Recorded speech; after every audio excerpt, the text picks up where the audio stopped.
but not in the shallow way the world taught you to think about money. God is not just sending resources so you can look blessed.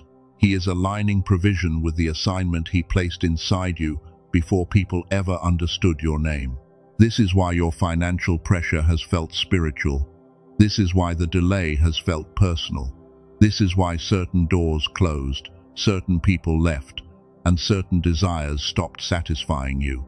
Something in your life is being reorganized around purpose. And when God funds purpose, He may begin with cash, but He may also begin with clarity, a divine idea, a sudden connection, a warning, a discipline, a door, or one instruction that changes the direction of everything. Do not miss the funding, because it does not arrive in the form your fear demanded. Heaven is not just trying to make you comfortable. Heaven is preparing you to carry what you prayed for. This is not about greed. This is about stewardship. Because God does not fund ego, God funds obedience. And if this message reached you now, your survival season is being interrupted by divine supply. But before you let your mind run straight to money, pause for a moment and listen deeper, because the word funding can be misunderstood when a heart has been under pressure too long. When you have been tired for years, funding sounds like rescue. When you have been counting bills in silence, funding sounds like relief. When you have watched other people receive help while you had to figure everything out alone, funding sounds like God finally proving that He sees you. And He does see you. But God is not only interested in giving you something that makes the pain stop for a moment. He is interested in building a life where the pain no longer has authority over your decisions. That is the difference. The world teaches you to chase provision as proof of worth. God teaches you to receive provision as responsibility. The world says, get more so people will respect you. God says, become someone who can handle more without losing yourself. The world says, money will heal the fear. God says, wisdom must heal the fear, or money will only give the fear more room to move. So when I say heaven has opened a direct funding line into your life, I am not saying every careless desire is about to be paid for. I am not saying you should stop thinking, stop planning, stop working, or stop stewarding what is already in your hands. I am saying something far more serious. God is placing support behind the assignment He gave you. He is placing structure behind the gift He buried in you. He is placing timing behind the prayers you thought were delayed. He is placing people, ideas, resources, discipline, strategy, and open doors around the version of you that is finally becoming ready to move. And one of the first ways you will know this is real is that God will begin changing what you can no longer tolerate. You will not be able to waste time the same way. You will not be able to entertain the same distractions with the same numbness. You will not be able to pretend that survival is enough when your spirit knows you were created to build something with meaning. You may still feel pressure. You may still have bills. You may still have responsibilities that make your chest feel heavy when you think about tomorrow. But somewhere under all of that, there is a strange knowing beginning to rise. This is not the end of my story. This is not the life I am meant to stay trapped in. This pressure is not just trying to break me. It is trying to reveal what I must finally build, change, release, and obey. That is why you need to stay with this message until the end. Because we are going to walk through what divine funding actually looks like, why it may not arrive in the form your fear expects, what hidden leaks may have been draining the flow, and how to recognize the one instruction God may be placing in front of you right now. Not hype, not fantasy, not a promise without responsibility, but a grounded understanding of how God supplies a chosen life when that life comes into alignment. Because there is a way provision moves. There is a way doors open. There is a way the right person appears at the right time with the right key. There is a way. An idea you ignored for years suddenly becomes the beginning of a new income, a new calling, a new level of freedom, or a new kind of peace.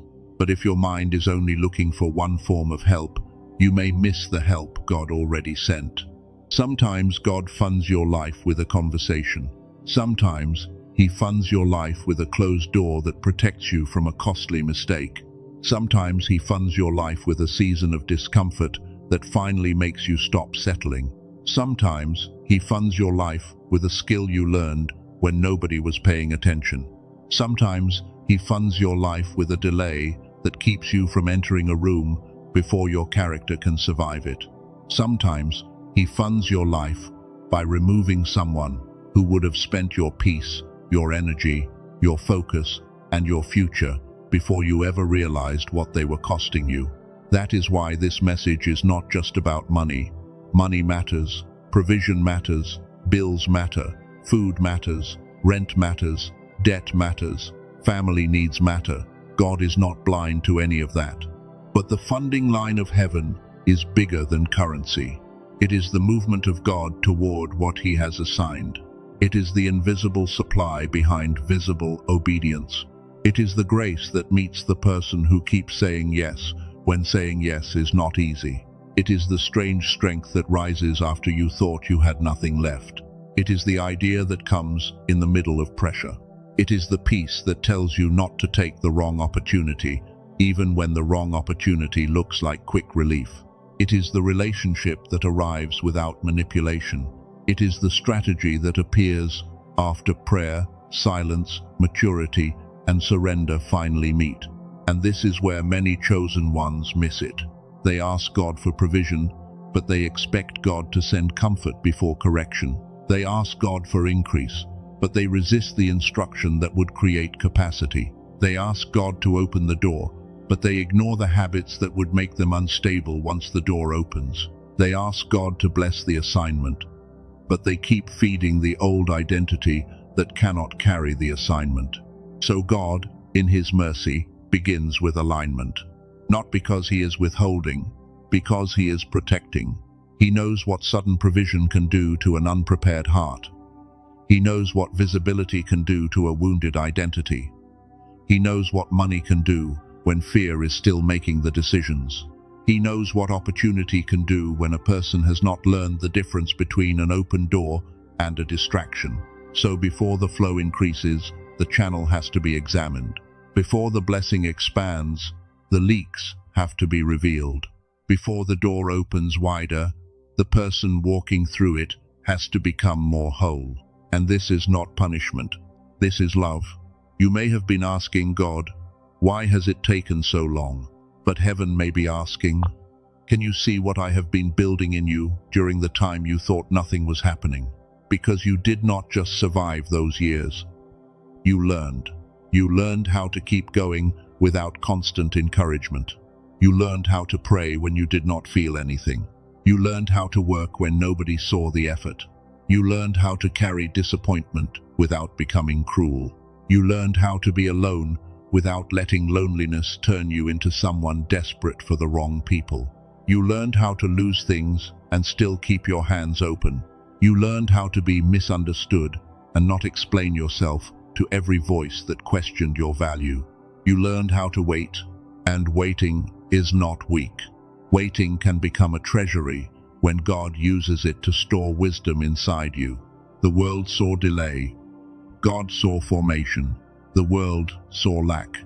God saw capacity being built. The world saw you being overlooked. God saw a hidden vessel being strengthened for a door that would require more than talent. Because talent can open attention, but character holds the assignment. And many people want funding, but they do not want formation. They want the door without the discipline. They want the platform without the private obedience. They want the harvest without the hidden roots. They want God to bless the future while they keep protecting the patterns that made the past so painful. But you are not being called into that kind of life. You are being called into a life where provision has purpose. A life where money becomes a servant, not a master. A life where opportunities are tested by peace, not panic. A life where people are discerned by fruit, not flattery. A life where success does not steal your soul because God trained your soul before He increased your territory. This is why the first funding line is alignment. Your mind must align with the assignment. Your habits must align with the assignment. Your relationships must align with the assignment. Your spending must align with the assignment. Your yes and your no must align with the assignment. Your private life must stop contradicting the future you keep asking God to fund. Not perfectly. Do not hear shame in this. God is not asking you to become flawless before He helps you. He is asking you to become honest. Honest about what drains you. Honest about what distracts you. Honest about what you keep calling wisdom when it is really fear. Honest about what you keep calling patience when it is really avoidance. Honest about what you keep calling loyalty when it is really bondage to people who benefit from your smallness. Because funding can be blocked by obvious things, but it can also be blocked by hidden agreements. A hidden agreement with lack. A hidden agreement with guilt. A hidden agreement with chaos. A hidden agreement with undercharging, overgiving, over-explaining, overspending, overthinking, and staying available to every voice except the voice of God. And if heaven is opening a funding line, heaven will also expose the leak. That exposure may feel uncomfortable, but it is mercy. It may feel like conviction, but it is direction. It may feel like loss, but it is clearance. It may feel like pressure, but it is preparation. Because God does not increase the flow just so it can drain through the same old cracks. He seals before He sends. He corrects before He expands. He strengthens before He elevates. He teaches the hand how to hold before He places more into it. And this is where you must begin to see your life differently. There were moments when you thought God was not funding you at all, but He was funding your endurance.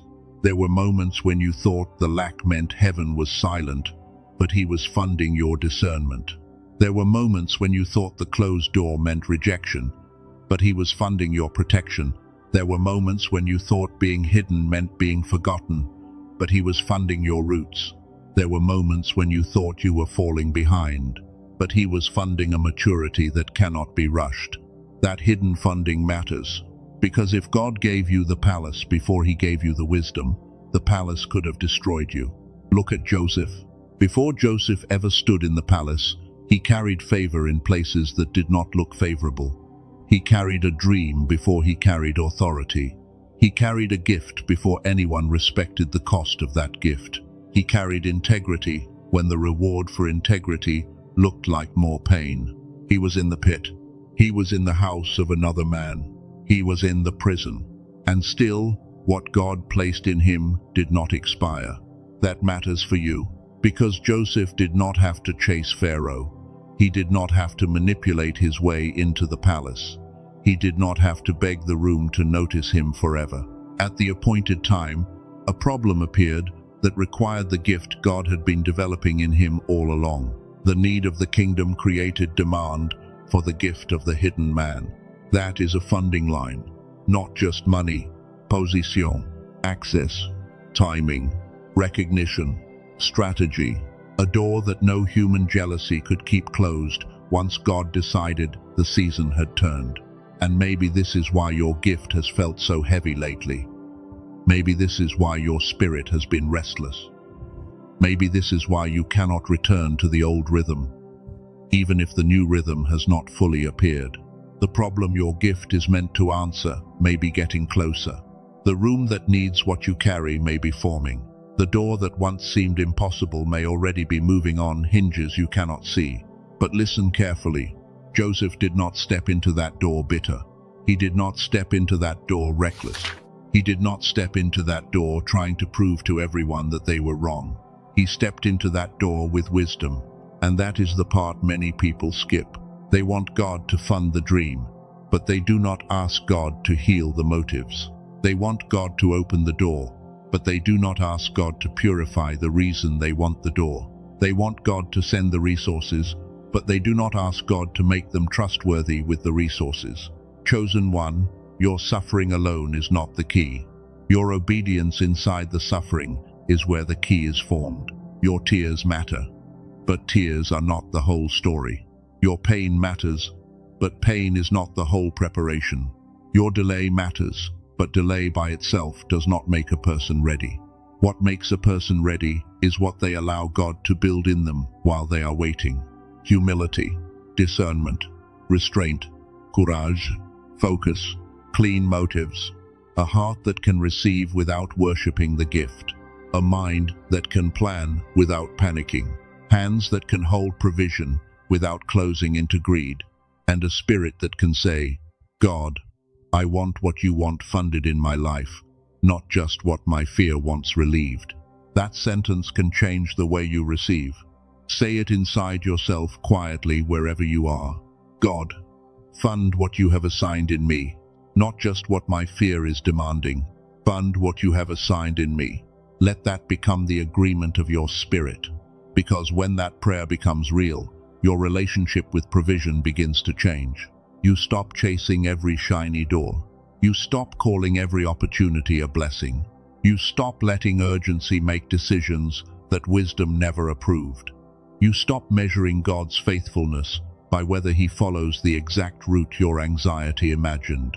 You begin to notice the small instructions. You begin to notice the quiet peace. You begin to notice the door that does not flatter your ego, but strengthens your future. You begin to notice that the funding line was not only above you, it was also being built within you. And this is where the first part of this message must land. Heaven has opened a funding line, yes, but the first evidence may not be sudden abundance. It may be sudden clarity. It may be the ability to see what has been leaking your strength. It may be the courage to stop funding the life God is trying to deliver you from. It may be the discipline to organize what you already have. It may be the wisdom to reject a quick door because you sense it is not a clean door. It may be the humility to ask for help. It may be the maturity to receive without guilt. It may be the obedience to move when God says move, even if the movement begins with one small step. And that one instruction matters more than you think, because sometimes one instruction is the narrow place where a river begins. One call, one apology, one boundary, one application, one skill, one conversation, 1 hour of focused work, one decision to stop wasting what God is trying to multiply, one small door that does not look impressive but carries the sound of heaven behind it. So do not despise what looks small. Do not mock the quiet beginning. Do not ignore the idea because it did not arrive with thunder. Do not reject the opportunity because it requires discipline before it brings relief. Do not assume God is absent just because He is starting with your character before He starts with your comfort. The funding line is real, but God is not only funding your life, He is forming the person who can carry the funded life. And before this message moves deeper, I want you to understand this with your whole heart. God did not call you to abandon you. He did not awaken your hunger just to starve your future. He did not place gifts inside you just to let them rot under pressure. He did not let you survive what you survived just so you could spend the rest of your life afraid of needing help. He is not finished, but He is serious. The next thing He reveals may not be the amount coming in. It may be the leak going out. And once you see the leak, you will understand why the next part of this message matters so much. Because before the flow increases, the channel must be cleared. Before the provision expands, the old agreements must be broken. Before the door opens wider, the chosen one must stop funding the very patterns that kept them in survival. And I hear this strongly in my spirit for someone listening right now. I did not call you to abandon you. And if that sentence touched something deep in you, stay there for a moment. I did not call you to abandon you. Let that move through the part of you that has been tired of carrying everything alone. Let that reach the place in you that has wondered if heaven saw the pressure, the bills, the responsibilities, the quiet calculations, the private tears, the way you had to keep showing up even when your strength was almost gone. Because this is where the next layer begins. What if God has already been funding you, but not in the form you expected? What if the reason you thought nothing was happening is because you were measuring provision only by what entered your bank account, while heaven was building something deeper inside your capacity? What if the first deposit was not money? What if the first deposit was endurance? What if the first deposit was discernment? What if the first deposit was the strength to walk away from something that would have drained the next 10 years of your life? What if the first deposit was the ability to see people clearly? What if the first deposit was that strange feeling in your spirit that said, "This is no longer where I belong"? Chosen one. Not every form of funding makes noise when it arrives. Some provision comes quietly.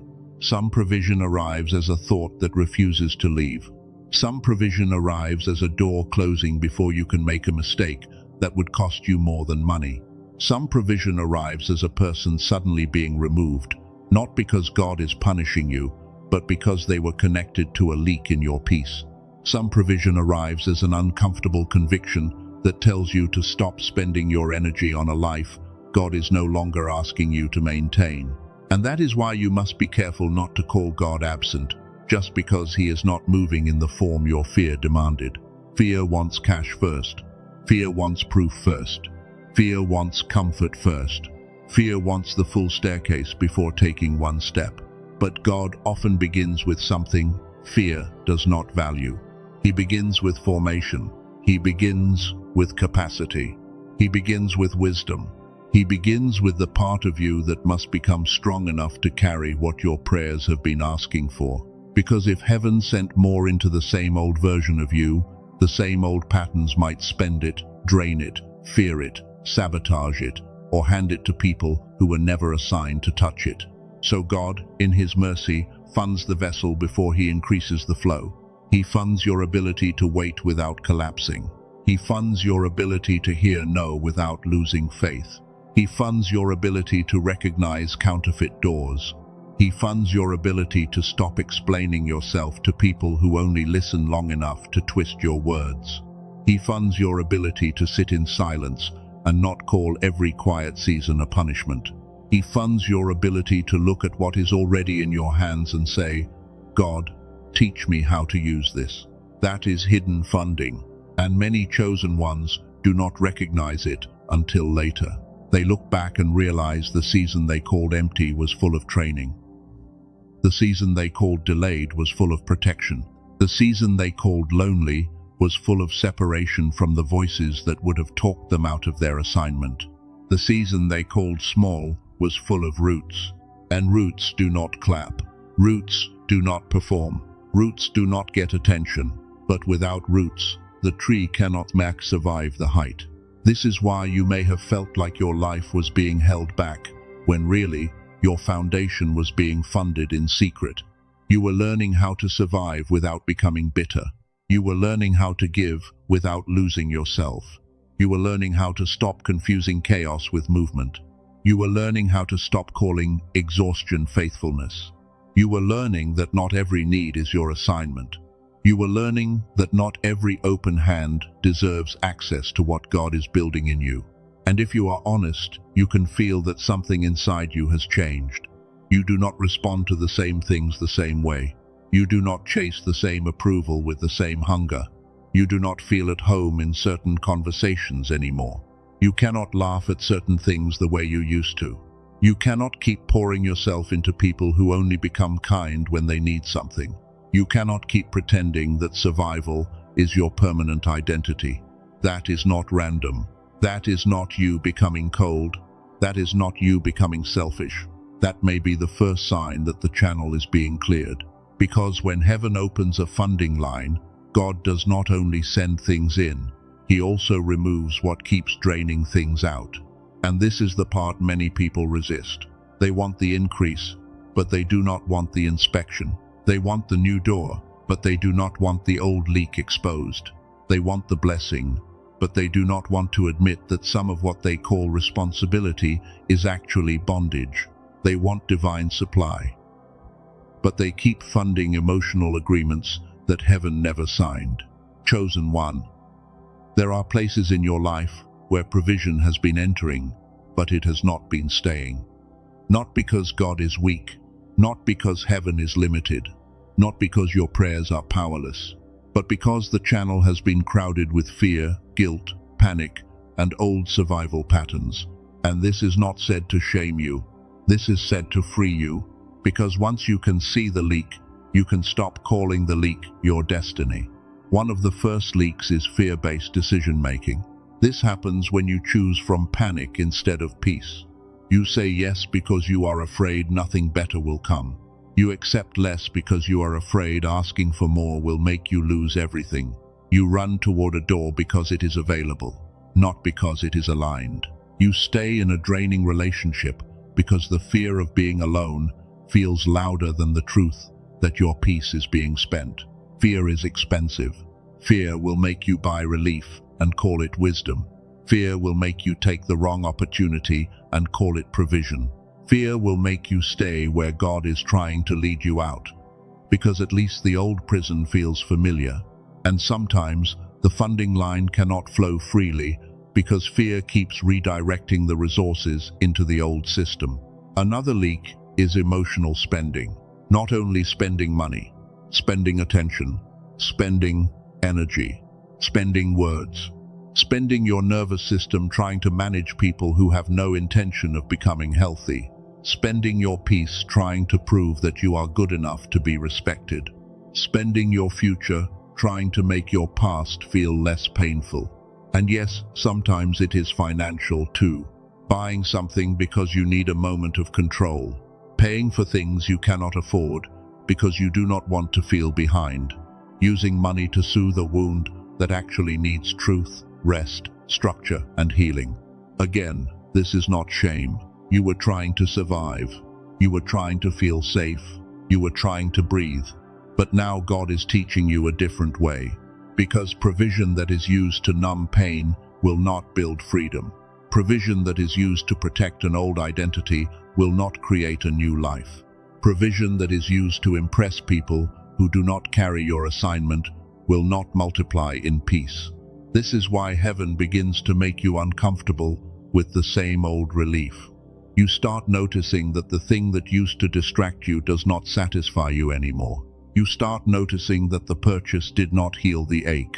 You start noticing that the conversation left you more tired than before. You start noticing that the yes you gave to keep someone happy became a no to your own assignment. And that awareness is mercy. That awareness is funding, because clarity is a form of provision. Another leak is people-pleasing. This one is heavy for many chosen ones because you learn to survive by being useful. You learn to be needed. You learn to read the room. You learn to soften your truth so other people would not feel uncomfortable. You learn to give quickly, apologize quickly, explain deeply, and carry things that were never yours.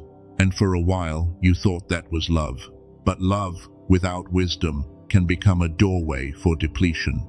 Compassion without boundaries can become a leak. Availability without discernment can become a trap. And when God begins funding your assignment, He may ask you to stop funding everyone else's comfort with your calling. That will feel strange. It may feel like guilt. It may feel like betrayal. It may feel like you are becoming someone people will not understand. But listen carefully. Boundaries are not betrayal. Distance is not hatred. Silence is not cruelty. Saying no to what drains your assignment is not selfishness. Sometimes it is obedience, because there are people who do not want your purpose. They want your access. They do not want your freedom. They want your availability. They do not want your healing. They want the version of you that can still be controlled by guilt. And when God starts moving provision toward your life, He may first remove the hands that would have grabbed it before it ever reached your assignment. Do not fight every removal. Do not chase every exit. Do not drag everyone into a season they were never assigned to enter. Some relationships were connected to your survival season, but they cannot enter your stewardship season. Another leak is pride disguised as independence. This one is quiet. It does not always look arrogant from the outside. Sometimes it looks like strength. Sometimes it sounds responsible. Sometimes it says, "I do not need anyone. I will figure it out myself. I have always had to do it alone, so I will keep doing it alone."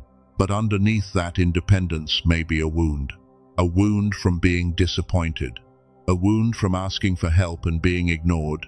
A wound from trusting people who used your vulnerability against you. A wound from believing that needing support makes you weak. So you carry too much. You refuse counsel. You reject help before it can reject you. You call isolation peace because community feels risky. And then you ask God to send provision while pushing away the human channels He may be using to deliver it. Chosen one. Sometimes the funding line will come through a person, not because people are your source. God is your source. But God can use people as channels. A mentor, a client, a friend, a stranger, a conversation, a correction, a connection you did not plan, a person who sees what others overlook. Do not worship the channel, but do not reject every channel because your past taught you to expect betrayal. Discernment is not isolation. Wisdom is not suspicion of everyone. And healing is not proving that you can do life without needing anything from anyone. Another leak is delay disguised as waiting. This is when you say you are waiting on God, but deep down, you are avoiding the instruction He already gave you. Waiting is holy when God told you to wait, but waiting becomes disobedience when God already gave you a step and fear convinced you to stay still. Maybe the step is small. Maybe it is not dramatic. Maybe it is organizing what you already have. Maybe it is making the call. Maybe it is finishing the thing. Maybe it is learning the skill. Maybe it is ending the agreement. Maybe it is apologizing. Maybe it is applying. Maybe it is starting quietly without announcing it. Maybe it is returning to an idea you buried because someone laughed at it years ago. You do not need the whole map to obey the next instruction. You do not need perfect confidence to move with faith. You do not need everyone to understand before you take the step God placed in front of you.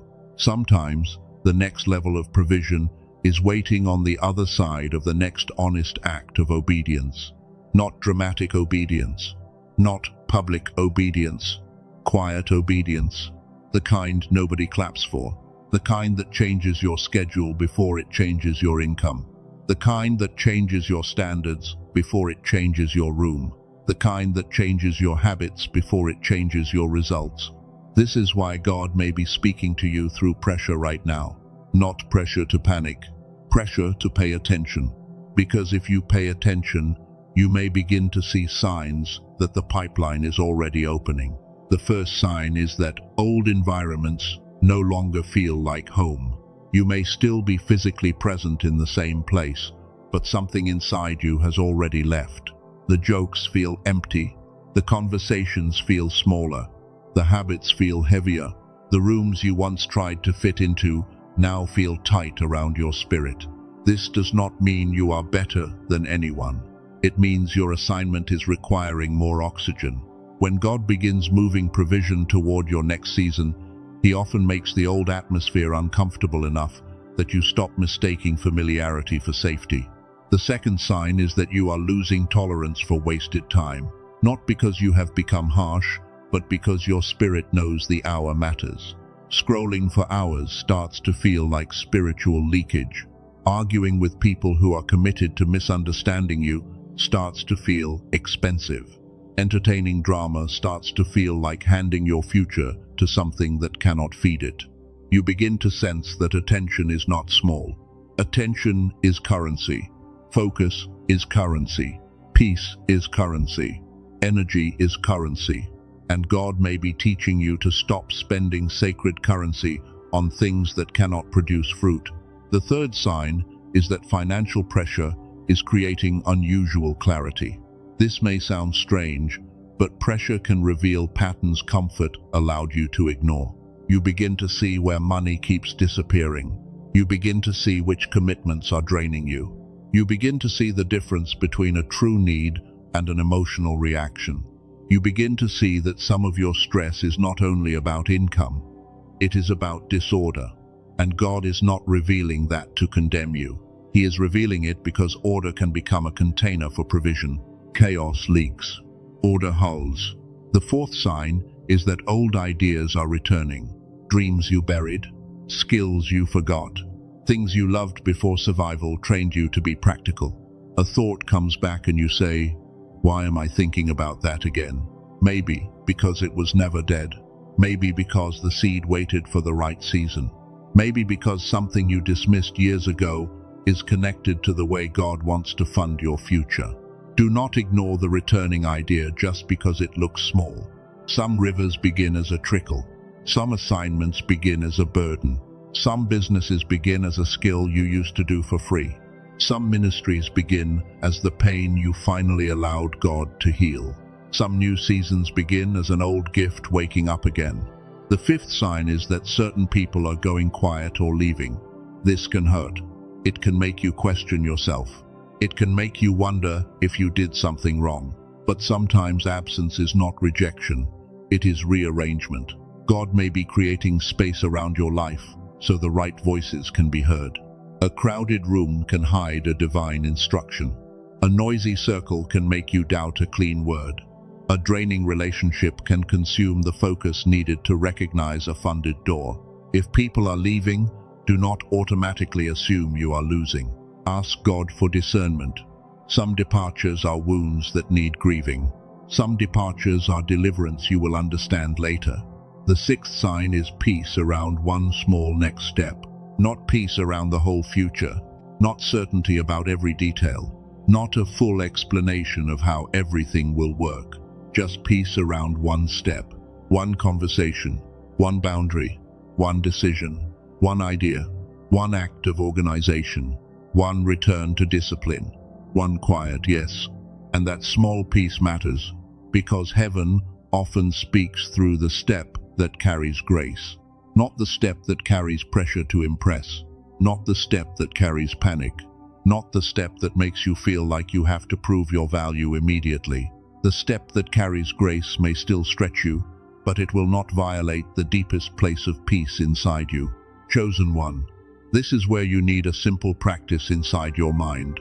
Do not move your body if you are lying down, resting, or driving. Just picture this inwardly. Imagine your life as a clear channel with water flowing through it. The water represents provision from God, not only money, but clarity, strength, ideas, relationships, time, focus, wisdom, and opportunity. Now imagine that along the channel there are small cracks. One crack is fear, one crack is guilt, one crack is people-pleasing, one crack is emotional spending, one crack is delay, one crack is refusing help because you are afraid to trust again. Do not condemn yourself for seeing the cracks. Just let your spirit point to the one crack that feels most true right now. Only one, not all of them. One place where provision has been leaking. And inside yourself, say this quietly. God, show me the leak you are ready to seal. That is enough for this moment. Not panic, not shame, not a long performance. Just honesty. God, show me the leak you are ready to seal. Because when the leak is revealed, the flow can be protected.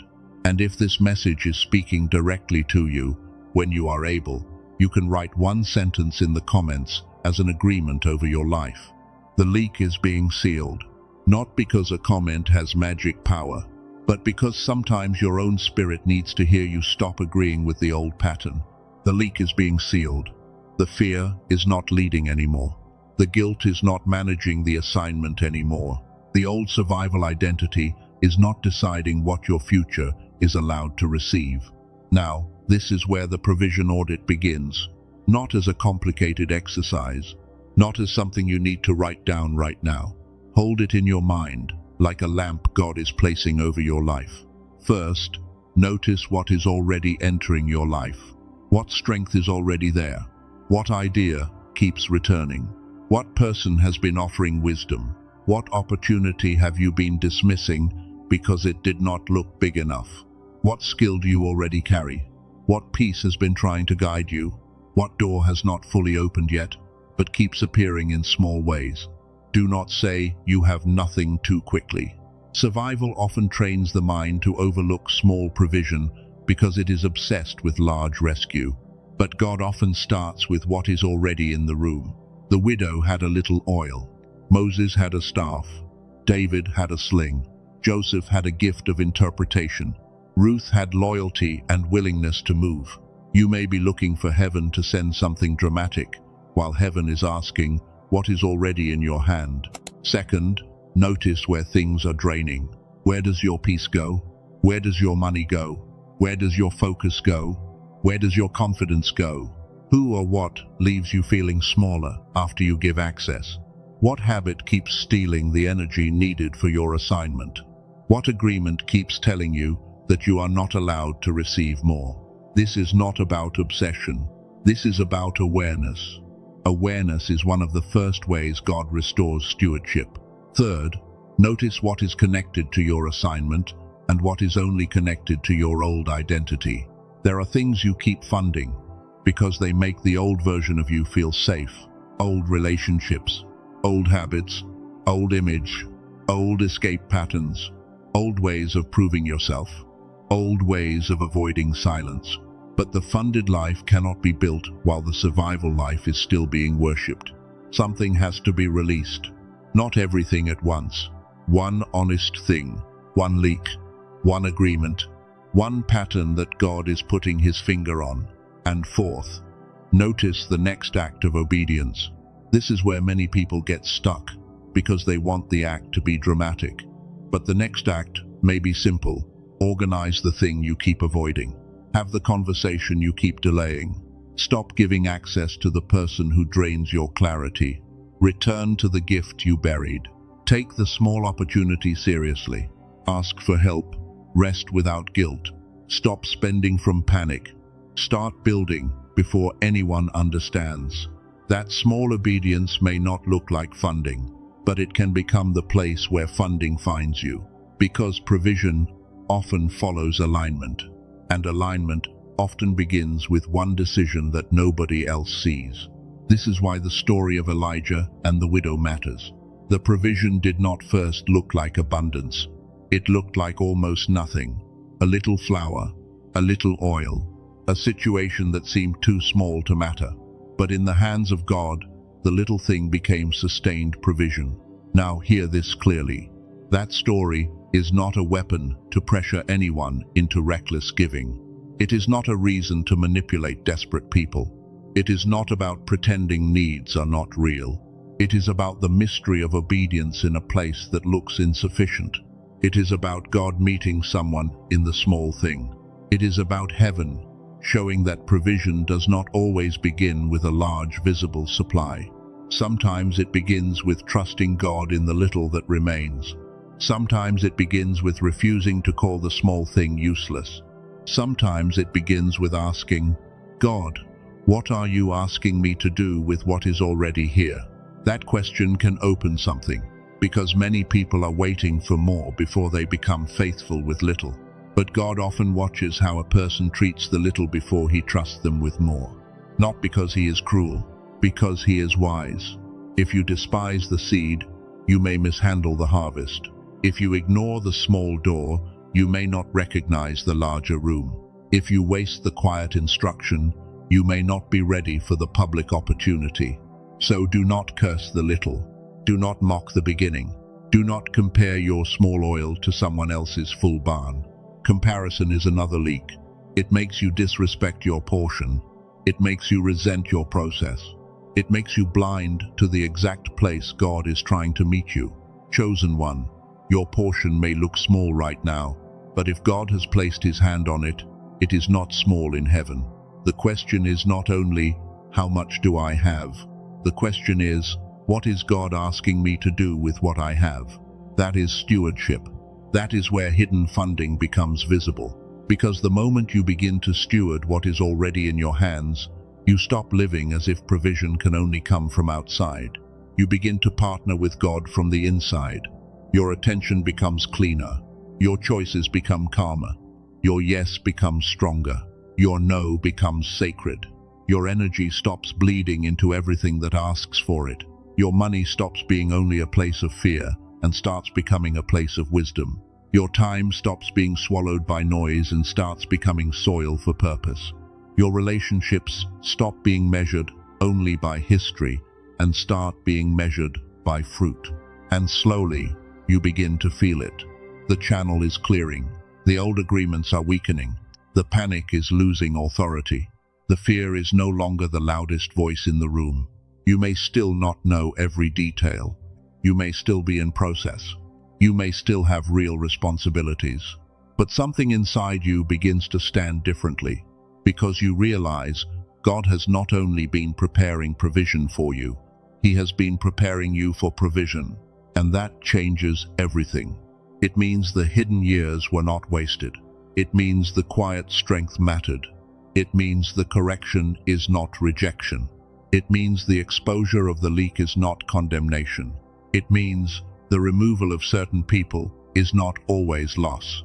It means the small instruction may be carrying a river. It means the pressure around your finances may be revealing more than a need for money. It may be revealing a need for order, wisdom, boundaries, clarity, courage, and alignment. And when those things begin to come into place, the funding line has a channel to move through, not just to reach you, but to move through you, because God does not only want to get provision into your hands.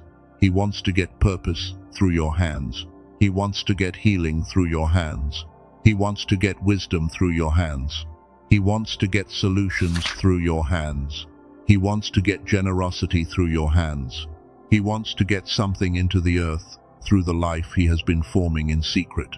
This is why your life cannot stay organized around survival forever. Survival may have been necessary for a season, but it is not your calling. Survival taught you endurance, but it cannot be your throne. Survival taught you how to keep breathing, but it cannot teach you how to build freely. Survival taught you how to protect yourself, but it cannot teach you how to receive without fear. There is another way of living, a way where you are still responsible but not ruled by panic, a way where you still work but you are not worshipping exhaustion, a way where you still plan but you are not trying to control what only God can open, a way where you still steward money carefully but you no longer let money define whether God is near. That is the life God is moving you toward. But the next layer is important, because once the leaks begin to be sealed, the question becomes alignment. What is your life actually aligned with? Is it aligned with fear or with assignment? Is it aligned with old survival or with divine instruction? Is it aligned with people's expectations or with the quiet direction of God? Is it aligned with image or with purpose? Is it aligned with panic or with peace? This matters because the pipeline opens through alignment, not panic. Panic may move quickly, but it does not always move wisely. Panic may look productive, but it often creates more leaks. Panic may chase every door, but it cannot discern which door carries grace. And in the next movement of this message, this is where everything becomes practical. Because God is not only revealing that funding exists, He is showing how it flows. He is showing why the next step matters. He is showing why one small instruction may carry more provision than 10 desperate moves. He is showing why the old atmosphere had to become uncomfortable. He is showing why the people around you are changing. He is showing why clarity is becoming one of the most important forms of provision in your life. And if you have felt like your spirit is standing between two worlds, the world you survived and the world you are being prepared to build, then listen closely. The next part is not just about receiving, it is about alignment.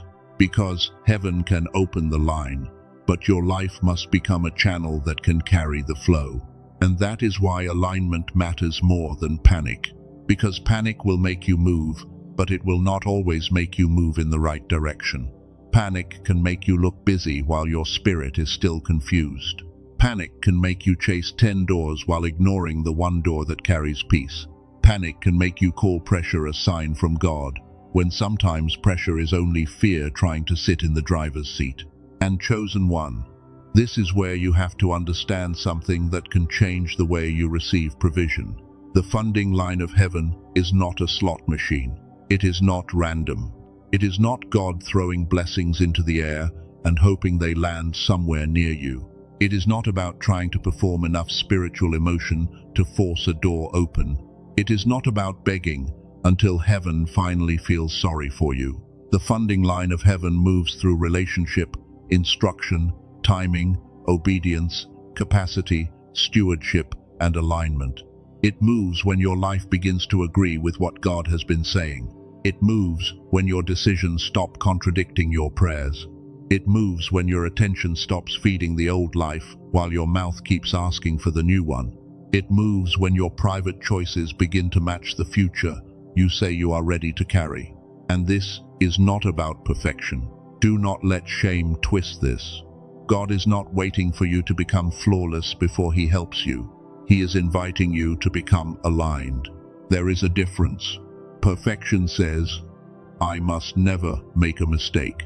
Alignment says, when God corrects me, I will return. Perfection says, I have to earn provision by proving I am good enough. Alignment says, I receive provision with humility and I steward what I receive with wisdom. Perfection says, if I am afraid, I must not be ready. Alignment says, I can feel fear and still obey the instruction that carries peace. Perfection says, everything must look impressive. Alignment says, the small door may be holy if God is behind it. And this is where many chosen ones are being tested right now. Not tested to see if God loves them. That is already settled. Not tested to see if they are valuable. That was never in question. But tested in the place of alignment. Will you still obey when the step is small? Will you still listen when the answer does not flatter your ego? Will you still steward the little when your emotions are tired of waiting?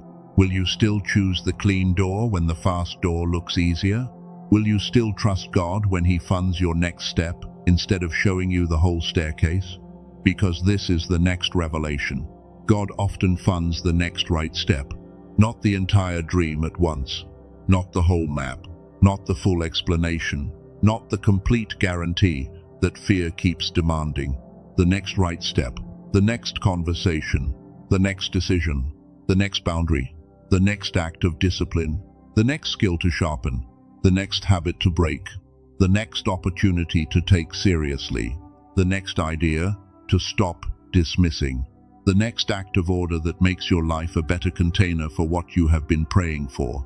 And I know that may sound small when your needs feel large. When you are under financial pressure, a small step can feel insulting. You may want God to send the entire answer right now. You may want the bill paid, the debt cleared, the opportunity secured, the door opened, the support confirmed, the weight lifted immediately. And God can move suddenly. Do not reduce Him. There are moments when heaven interrupts a situation in one day, one call, one meeting, one message, one decision, one door. But there are also moments when God does something deeper. He does not only give you the answer, He teaches you how to walk with Him so you can recognize the next answer and the next one and the next one after that. Because a life funded by God is not only a life that receives miracles, it is a life trained to recognize instructions. This matters because one instruction can carry more provision than 10 desperate moves. One instruction can keep you from losing what panic would have chased. One instruction can lead you to the person carrying the key. One instruction can make you organize what chaos kept leaking. One instruction can wake up the gift that was buried under survival. One instruction can become the first stone in a road you could not see before you obeyed. That is why the small step matters. The enemy of your next season is not always a giant obstacle. Sometimes it is the belief that small obedience is too small to matter. But small obedience is where rivers begin. Small obedience is where trust becomes visible. Small obedience is where heaven sees that you are not just asking for a funded life, you are becoming a faithful channel. So when God gives you one step, do not insult the step because it is not the whole staircase. When He gives you one idea, do not bury it because it is not a complete business yet. When He gives you one connection, do not mishandle it because it is not the entire network yet. When He gives you 1 hour of clarity, do not waste it because it is not a lifetime of certainty yet. When He gives you one clean door, do not run past it, looking for something louder. The next right step may look ordinary, but heaven may have placed weight on it. That is why You must become more sensitive to peace. Not the peace of comfort, the peace of alignment. There is a peace that does not always mean easy. There is a peace that can be present even when the step stretches you. There is a peace that says, this will require courage, but it is clean. There is a peace that says, you may be misunderstood, but you are not disobeying God. There is a peace that says, you may not know the full outcome, but you know the next move is honest. That kind of peace is one of the currencies of divine provision, because when your life is aligned, peace becomes a guide. Not laziness, not avoidance, not comfort addiction, a guide. And this is where God begins reorganizing 3 areas of your life at the same time. Your purpose, your people, your provision. These 3 are connected more than you realize. If your purpose is unclear, your provision gets scattered. If your people are misaligned, your energy gets drained. If your provision is not stewarded, your purpose gets delayed. So God does not only send more, He reorganizes the system that will carry more. And the first place He begins is purpose. Your purpose is being purified. That is why certain goals do not excite you the way they used to. That is why certain ambitions feel empty now. That is why you may look at something you once wanted and feel no life in it. It does not mean you are ungrateful. It does not mean you are confused beyond repair. It may mean God is separating image from assignment. There are things you wanted because they made you feel important. There are things you chased because you wanted the people who dismissed you to finally regret it. There are things you prayed for because you thought they would prove you were not behind. There are things you imagined because pain wanted a stage, not because purpose wanted a vessel. And God loves you too much to fund a version of success that would keep your wound in charge. So, He begins purifying purpose. He begins asking deeper questions inside you. Why do you want this? Who does this serve? What fruit will this produce? Will this make you more obedient or more distracted? Will this help you build, heal, provide, create, serve, lead, restore, and become more faithful? Or will it only give your insecurity something expensive to wear? That question is not condemnation. It is protection. Because God is not trying to embarrass you. He is trying to free your purpose from the need to perform. That is why you may feel a holy dissatisfaction with the old version of success. You may still want provision. You may still want stability. You may still want freedom. You may still want to bless your family, pay what needs to be paid, build what needs to be built, and live without constant fear. Those desires are not wrong, but underneath them, God is placing a cleaner desire. The desire to be aligned. The desire to build something that does not cost your soul. The desire to receive without becoming proud. The desire to have enough without becoming numb. The desire to be trusted with more because more will serve the assignment, not just the image. So when purpose is shifting, do not rush to prove. Do not copy someone else's path because their door looks funded. Do not force a vision that God is no longer breathing on. Do not keep feeding a dream that only exists because pain wanted revenge. Let God purify the reason, because when the reason becomes clean, the provision attached to it becomes safer to carry. The second area God reorganizes is people. This is one of the most painful parts of divine funding, because provision often travels through relationships, but so does drainage. The right people can become channels of wisdom, encouragement, opportunity, correction, partnership, and covering. The wrong people can become leaks in your focus, your faith, your confidence, your time, your money, and your peace. So when God prepares to fund a new season, He often rearranges the voices around you. Some people go quiet. Some people become strangely irritated by your growth. Some people who ignored your pain suddenly become interested in your progress. Some people who had access to you in survival cannot handle your boundaries in stewardship. Some people loved the version of you that needed them, but they do not know what to do with the version of you that is learning to obey God without asking permission. This can hurt. Do not pretend it does not. It can feel like betrayal, when people do not celebrate the healing they once prayed you would receive. It can feel lonely when God removes the familiar before the aligned arrives. It can feel confusing when you still love people, but you no longer have peace giving them the same access. But chosen one, not everyone can walk close to what God is funding. Some people can love you from a distance. Some people can be forgiven without being reinstalled. Some people can be honored without being obeyed. Some people can be part of your history without being part of your next instruction. That is not cruelty. That is stewardship. Because the wrong access can spend the right provision. The wrong voice can make you doubt a clean word. The wrong attachment can pull your energy back into a season God is closing. The wrong circle can normalize the very habits God is trying to deliver you from. So do not drag everyone into the next room. Do not explain every shift until you are exhausted. Do not keep giving unlimited access to people who treat your calling like an inconvenience. Do not mistake guilt for guidance. Do not mistake history for assignment.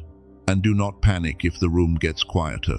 Sometimes God lowers the volume around you so you can hear the instruction that will fund the next season. The aligned people will not require you to abandon your obedience to keep their approval. The aligned people will not punish you for becoming healthier. The aligned people will not need you small so they can feel secure. The aligned people may challenge you, but they will not drain your soul for sport. They may correct you, but they will not control you. They may stretch you, but they will not make you betray what God is building in you. And when the right people arrive, you will understand why the wrong access had to close. The third area God reorganizes is provision. This is where the title becomes real in the practical places of life. Provision is shifting from survival fuel to assignment fuel. In survival, money is only relief. In assignment, money becomes a tool.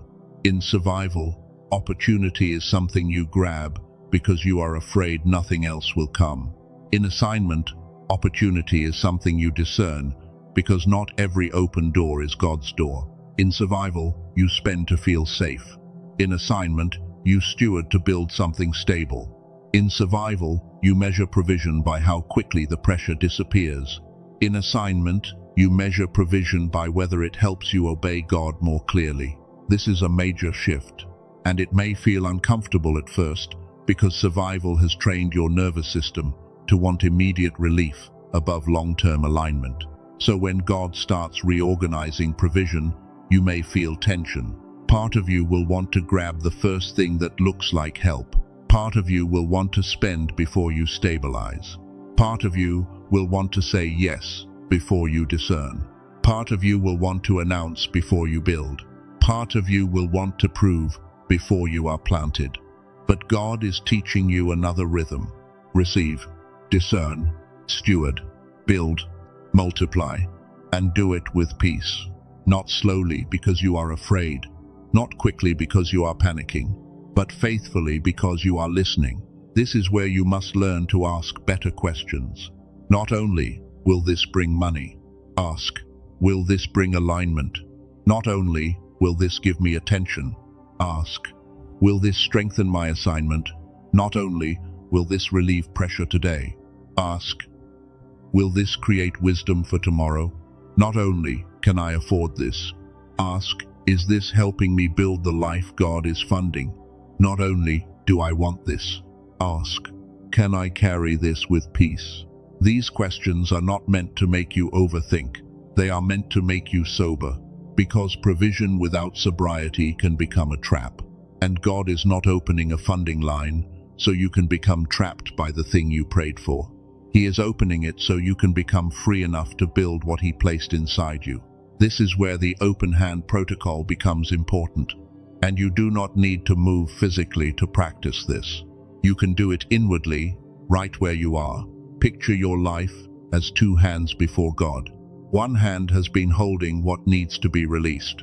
The other hand has been afraid to receive what is coming. In the first hand, place the old agreement, the fear, the guilt, the need to prove, the habit of chasing what drains you, the belief that you must carry everything alone.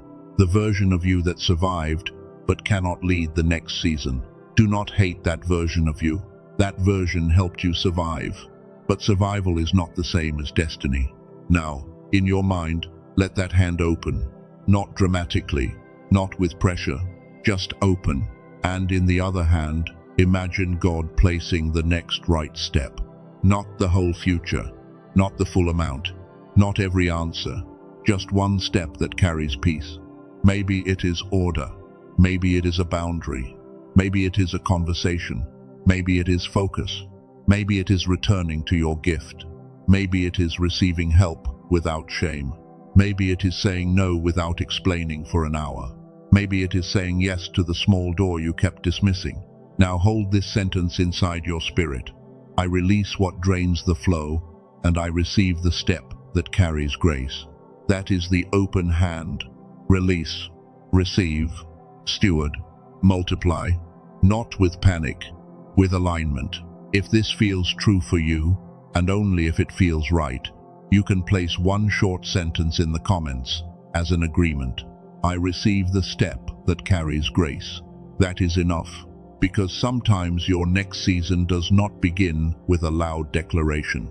Sometimes it begins with a quiet agreement. I receive the step that carries grace. And once you understand this, you begin to see why clarity is such a powerful form of provision. A confused mind can miss a funded door. A foggy mind can mistake distraction for opportunity. A tired mind can call panic wisdom. A scattered mind can hear 10 voices and lose the one instruction that matters. This is why your clarity matters. This is why your attention matters.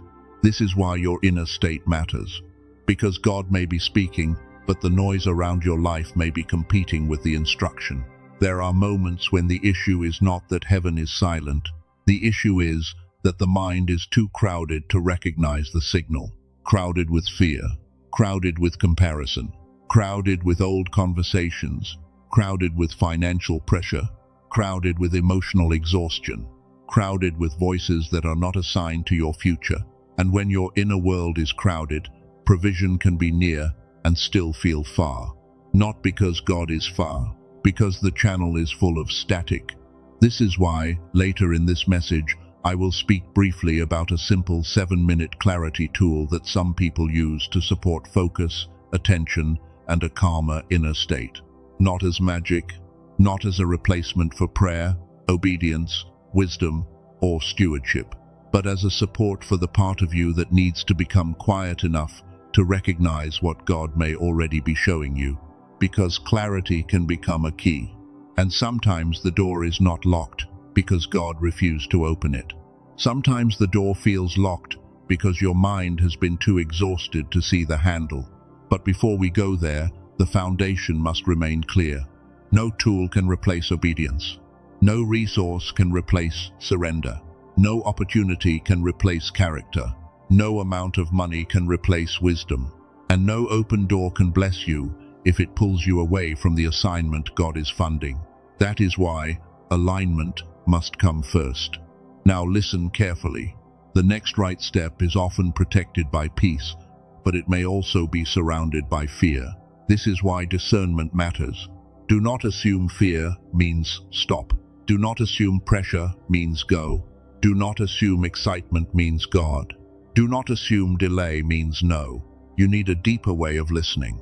Ask yourself inwardly, does this step make me more honest or more performative? Does this step require courage or does it require pretending? Does this step bring sober peace or frantic urgency? Does this step honor the assignment or only feed the image? Does this step help me steward what God has already given, or does it help me escape responsibility? These questions will begin to separate panic from instruction. Because panic demands immediate proof. Instruction carries steady weight. Panic rushes. Instruction leads. Panic flatters the ego. Instruction strengthens the spirit. Panic says, if you do not move now, you will miss everything. Instruction says, move when God gives grace to move.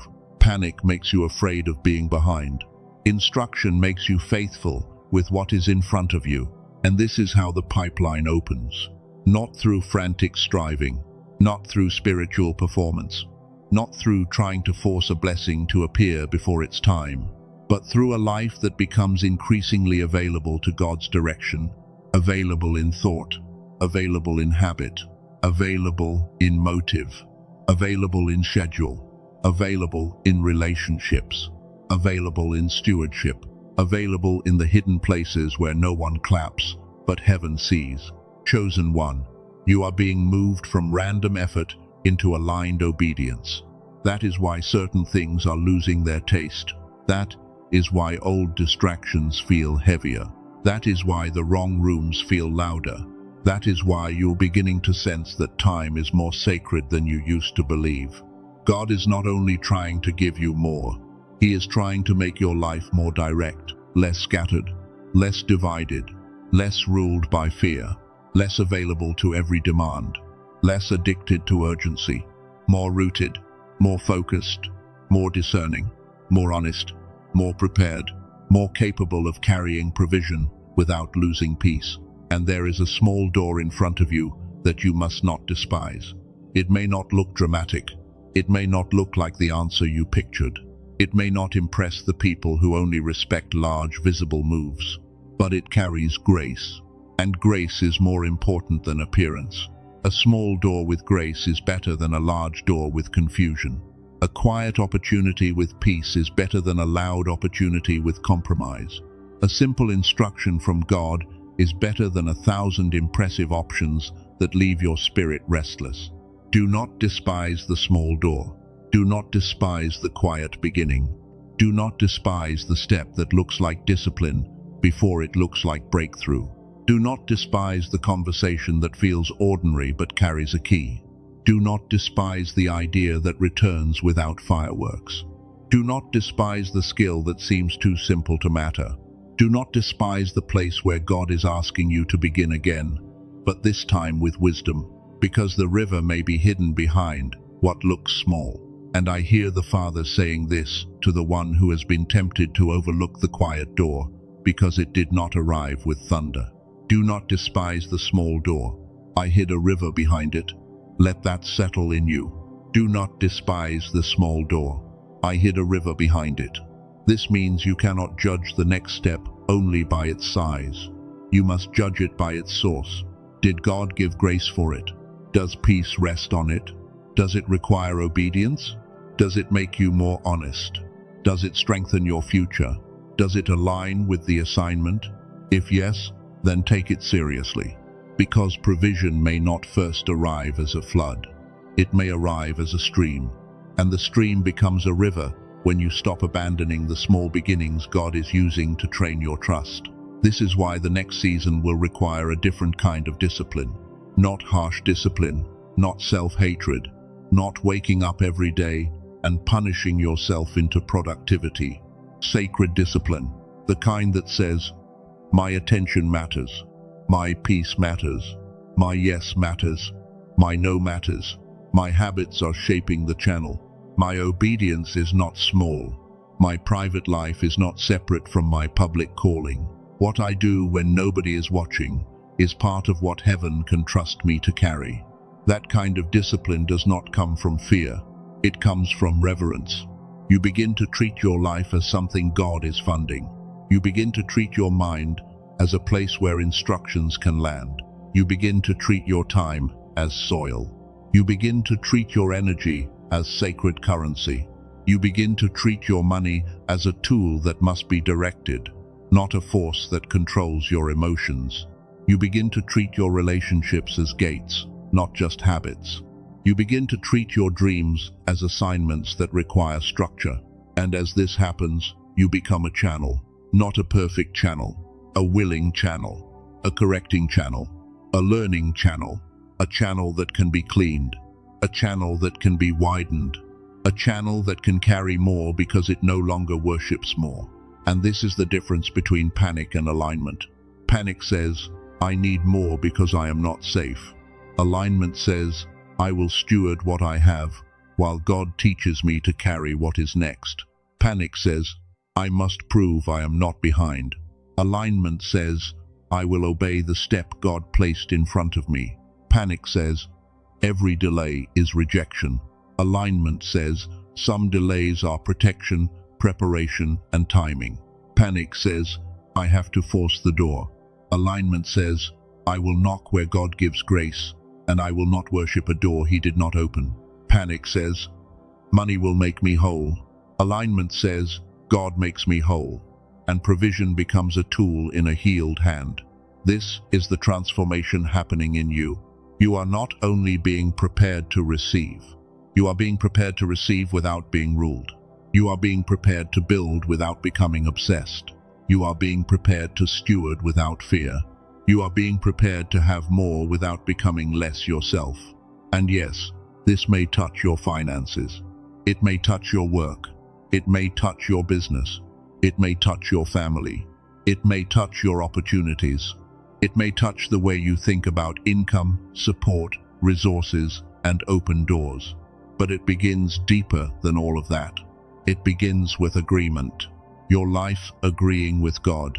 Your choices agreeing with your calling. Your attention agreeing with your future. Your relationships agreeing with your peace. Your habits agreeing with the person you are becoming. Your stewardship agreeing with the provision you are asking for. And when agreement begins, the channel begins to clear. That does not mean everything changes overnight. It means you are no longer moving against the flow.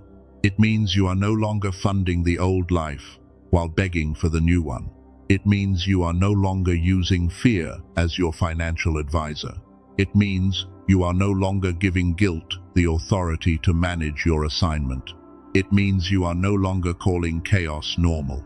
It means you are learning how provision moves. And this is why the next part of this message is important. Because once alignment begins, the deeper blocks become visible. The things that do not look like blocks at first.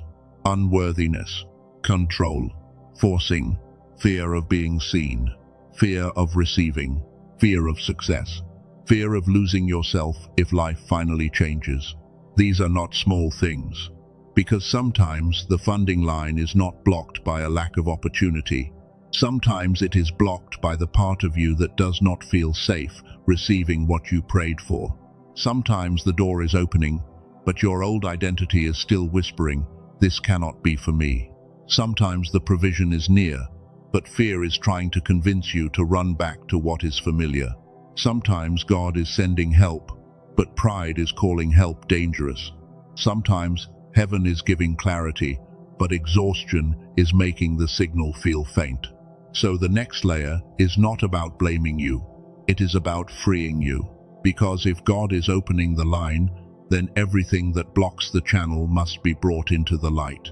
Not to shame you, to liberate you. The river is real, but the channel must be clear.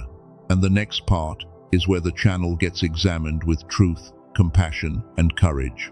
With truth, compassion, and courage. Because the channel cannot be cleared with denial. It cannot be cleared by pretending you are fine. It cannot be cleared by blaming everything outside of you while refusing to look at what fear has been building inside of you. And it cannot be cleared by shame either. Shame does not heal the channel. Shame only makes the channel hide. So as this part begins, hear this clearly. God is not exposing what blocks the flow because He wants to condemn you. He is exposing it because He wants to free you. He is not showing you the crack so you can hate yourself. He is showing you the crack because the water has somewhere to go, and He wants it to stay. He is not revealing the fear because you are weak. He is revealing the fear because you are ready to stop letting it lead. He is not putting His finger on the old pattern because He is angry that you survived. He is putting His finger on it because survival was never meant to become your permanent identity. Chosen one, the river, is real, but the channel must be clear. And one of the first places the channel gets blocked is unworthiness. Not the kind of unworthiness people talk about loudly. The quiet kind. The kind that does not always say, "I am not worthy." It says, "This cannot be for me." It says, "Someone else would know how to handle this better." It says, "If God really wanted to bless me, He would have done it sooner." It says, "I have made too many mistakes." It says, "I am too late." It says, I am too tired. It says, I am too behind. It says, maybe I was chosen for suffering, but not for provision. And that last one is a wound, a deep one, because some of you have become so used to surviving that peace feels suspicious. You have become so used to being the one who figures things out alone that help feels uncomfortable. You have become so used to carrying pressure that support feels almost unsafe. You have become so used to lack that when provision gets near, your spirit does not immediately rejoice. It braces, it questions, it waits for something to go wrong. And that is not because you are ungrateful. It is because disappointment trained your body to protect itself from hope. But God is not asking you to worship the old training. He is asking you to let Him retrain your receiving.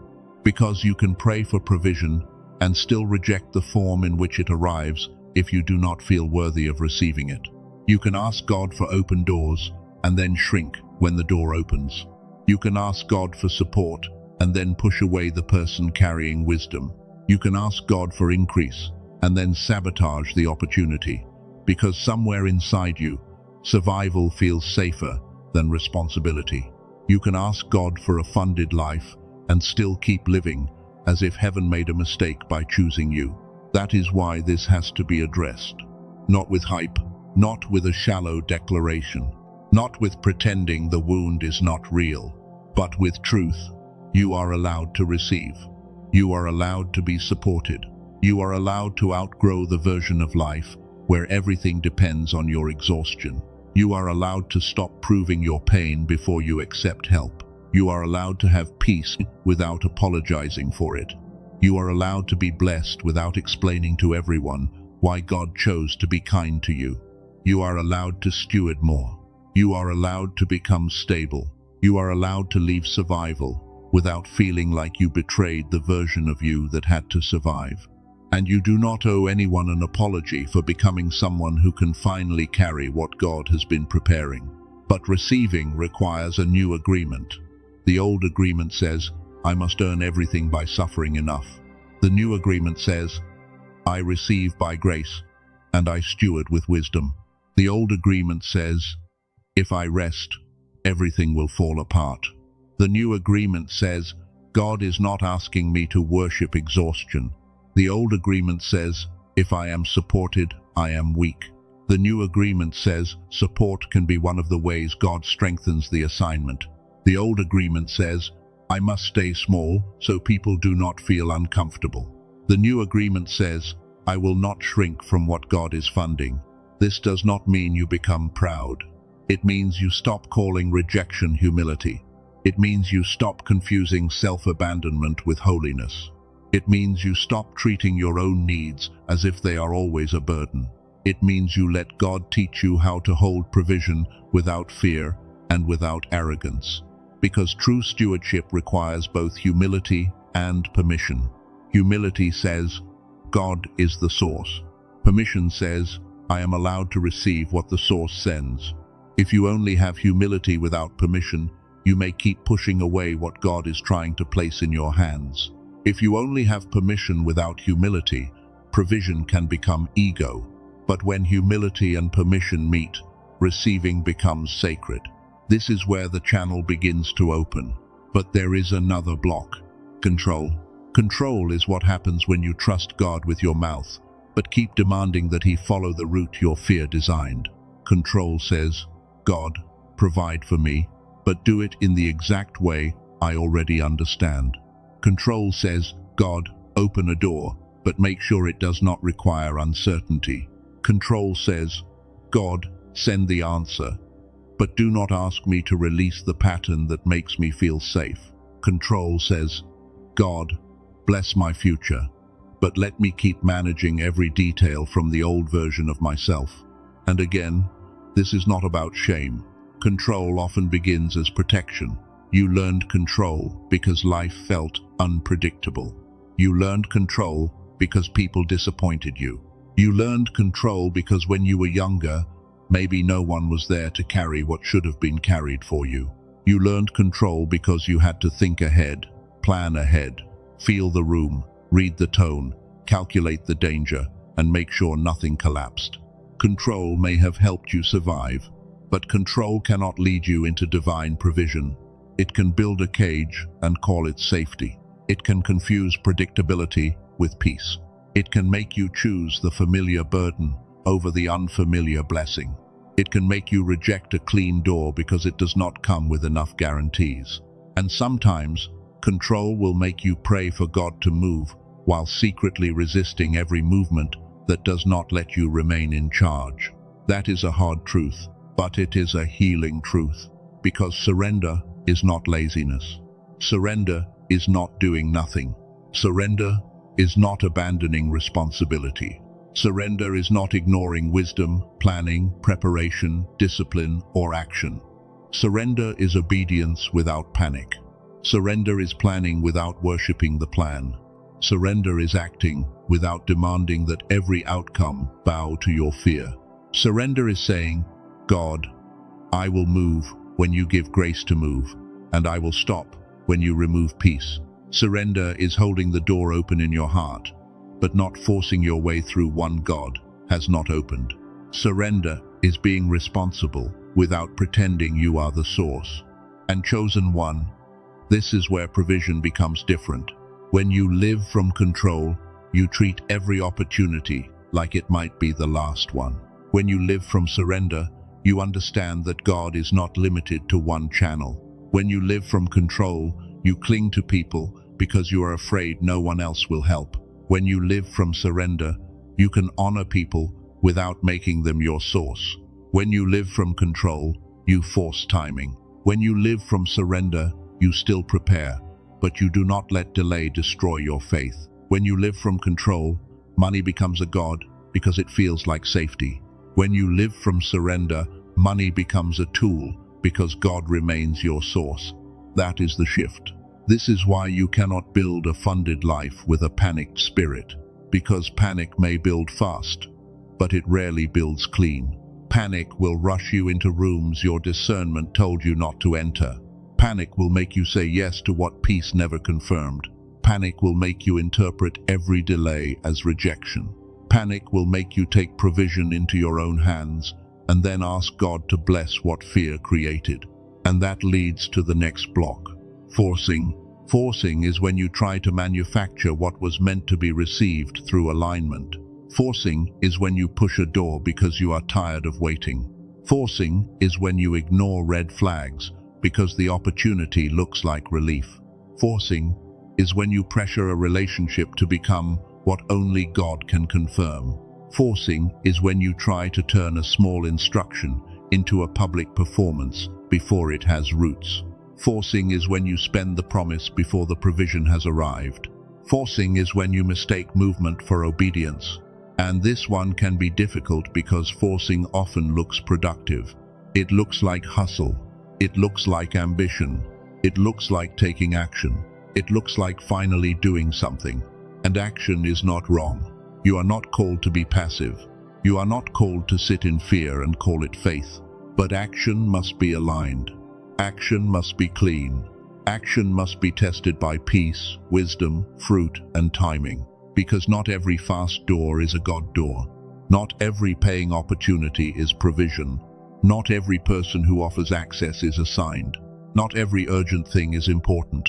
Not every impressive thing is holy. Sometimes the wrong door will offer relief quickly because it knows you are tired. Sometimes the wrong connection will flatter your gift because it wants access to your future. Sometimes the wrong opportunity will show up exactly when your pressure is loudest, because pressure can make compromise look like wisdom.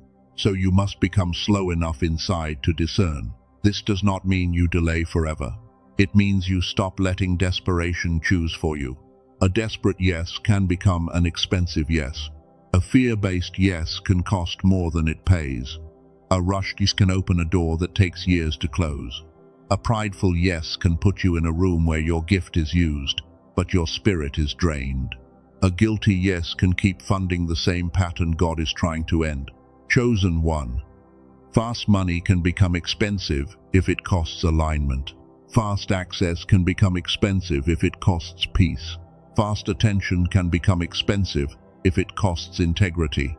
Fast relief can become expensive if it keeps you addicted to short-term rescue instead of long-term wisdom. That is why God may be slowing you down in certain places. Not because He is denying you, because He is protecting the funded life from being built on a forced foundation. There is a way to move quickly with God, and there is a way to rush without Him. They are not the same. When God gives grace for speed, there is still peace. When fear creates speed, there is usually inner violence. You feel chased. You feel frantic. You feel like if you do not do it now, everything is gone forever. That kind of urgency is not always the Holy Spirit. Sometimes it is trauma wearing spiritual language. Sometimes it is poverty, fear wearing opportunity language. Sometimes it is ego wearing destiny language. And God is teaching you to tell the difference, because the funding line is too sacred to be hijacked by panic. The assignment is too important to be led by fear. The next season is too weighty to be built by the same desperate patterns that exhausted the last one. So if God has slowed something down, do not automatically curse the delay. Ask what the delay is protecting. Ask what the delay is teaching. Ask what the delay is revealing. Ask whether your desire is clean or whether it has become mixed with fear, comparison, pride, and exhaustion. And ask whether the door still carries peace when no one is watching. Because the door that only feels good when other people are impressed may not be the door God is asking you to enter. There is another block, and this one is more hidden than many people realize. Success, terror, the fear of receiving what you prayed for. This sounds strange until you look at it closely. A person can pray for provision and still be afraid of what provision will require. A person can pray for visibility and still be afraid of being seen. A person can pray for a new door and still feel panic when the door opens. A person can pray for increase and still fear that increase will expose them, change them, burden them, or separate them from people they love. Maybe you have felt this. Maybe part of you wants the breakthrough, but another part whispers, what if I cannot handle it? What if I fail? What if people expect too much? What if I become someone I do not recognize? What if success makes me proud? What if I lose my peace? What if the people around me change when my life changes? What if I receive more and still feel empty? What if God gives me what I asked for and I ruin it? That fear does not mean you are unready. Sometimes it means you understand weight. People who have no reverence for responsibility often run into rooms they are not prepared to carry. But the fact that you feel the weight can be a sign that you are not treating the blessing like a toy. Fear becomes dangerous when it leads. But fear can become useful when it reveals where God wants to bring formation. If you are afraid of failing, God may be teaching you humility. If you are afraid of being seen, God may be healing shame. If you are afraid of losing yourself, God may be anchoring your identity deeper than success. If you are afraid of mishandling provision, God may be training your stewardship. If you are afraid that people will misunderstand you, God may be freeing you from being governed by their approval. Do not let success terror become a prison. Let it become a prayer. God, form me to carry what you provide. God, teach me to receive without pride. God, teach me to build without panic. God, teach me to be seen without performing. God, teach me to steward without fear. God, teach me to increase without losing my soul. That prayer is powerful because it tells heaven you do not only want the gift, you want the character to carry the gift. And that is what separates a chosen life from a careless life. A careless life says, give me more. A chosen life says, make me trustworthy with more. A careless life says, open the door now. A chosen life says, prepare me to enter clean. A careless life says, fund my comfort. A chosen life says, fund the assignment and form the vessel. This is the place where the message turns. Because until now, you may have thought the main thing blocking the funding line was outside of you. The economy, the people who did not support you, the family patterns, the missed opportunities, the betrayals, the closed doors, the lack of resources. the unfairness. And some of those things are real. This message is not pretending external obstacles do not exist. Systems can be unfair. People can betray. Doors can close unjustly. Money pressure can be real. Family burdens can be heavy. You may have truly carried things that should have been shared. You may have truly had to work twice as hard for half the support. God sees that. But the deepest work now is not only outside. It is inside the channel. Because even if God opens a door, unworthiness can make you shrink from it. Even if God sends help, pride can make you reject it. Even if God sends clarity, control can argue with it. Even if God sends provision, fear can spend it in the wrong direction. Even if God sends an aligned person, suspicion can push them away. Even if God sends a small step, comparison can make you despise it. So the channel must be healed, not blamed, healed, not attacked, healed, not shamed, healed. Because God is not withholding to punish you. He is preparing to protect what He is sending. And this is why clarity becomes so important right here. Because a foggy mind can misread provision. A crowded mind can call fear wisdom. A tired mind can mistake pressure for direction. A noisy mind can miss the one instruction that would change the next season. You can have a door in front of you and still not recognize it if your inner world is full of static. You can have a God-given idea and still dismiss it if your mind is buried under exhaustion. You can have a person sent to help you and still mistrust them if old wounds are louder than present discernment. You can have a small stream starting and still walk away because you expected a flood. This is why your mind matters. Not just spiritually, practically. Your focus matters. Your attention matters. Your ability to become quiet enough inside to recognize the next step matters. And this is where I want to return to something I mentioned earlier. There is a reason so many chosen ones feel like they once carried a sharper kind of knowing, especially when they were younger. Maybe you remember a time when ideas came easier, when your intuition felt cleaner, when learning felt faster, when creativity felt more natural, when you could sense things without needing someone to explain them. And then life happened. Pressure happened. Disappointment happened. Survival happened. Noise happened. The modern world happened. And slowly, the mind that once felt open began to feel heavy, vague, reactive, scattered, tired, like something inside you was still gifted but covered. That matters, because one of the ways provision reaches a chosen life is through clarity, not only through money, through the ability to recognize what God is showing, through the ability to hear the instruction beneath the noise, through the ability to see the door before fear talks you out of entering it, through the ability to focus long enough to build what the assignment requires.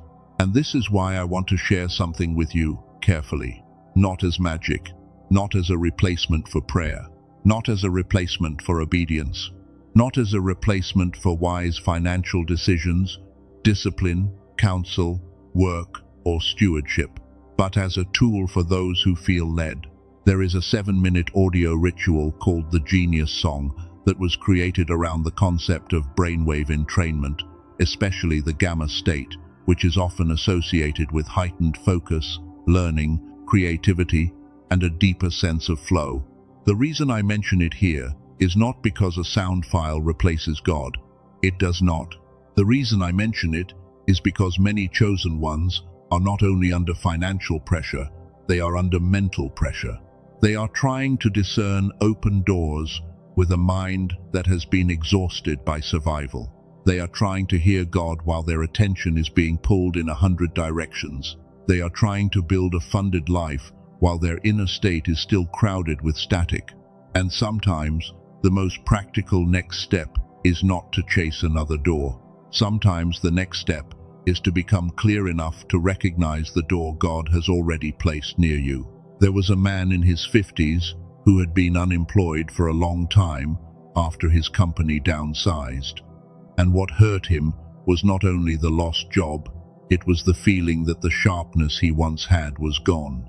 He would walk into interviews and feel his mind go foggy. The words would not come. The confidence would not land. He described it like something in him was running below its true capacity.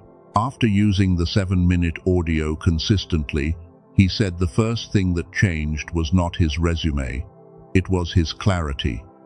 He felt like the fog began to lift. He began showing up differently, and soon after, he received an offer for a position better than the one he had lost.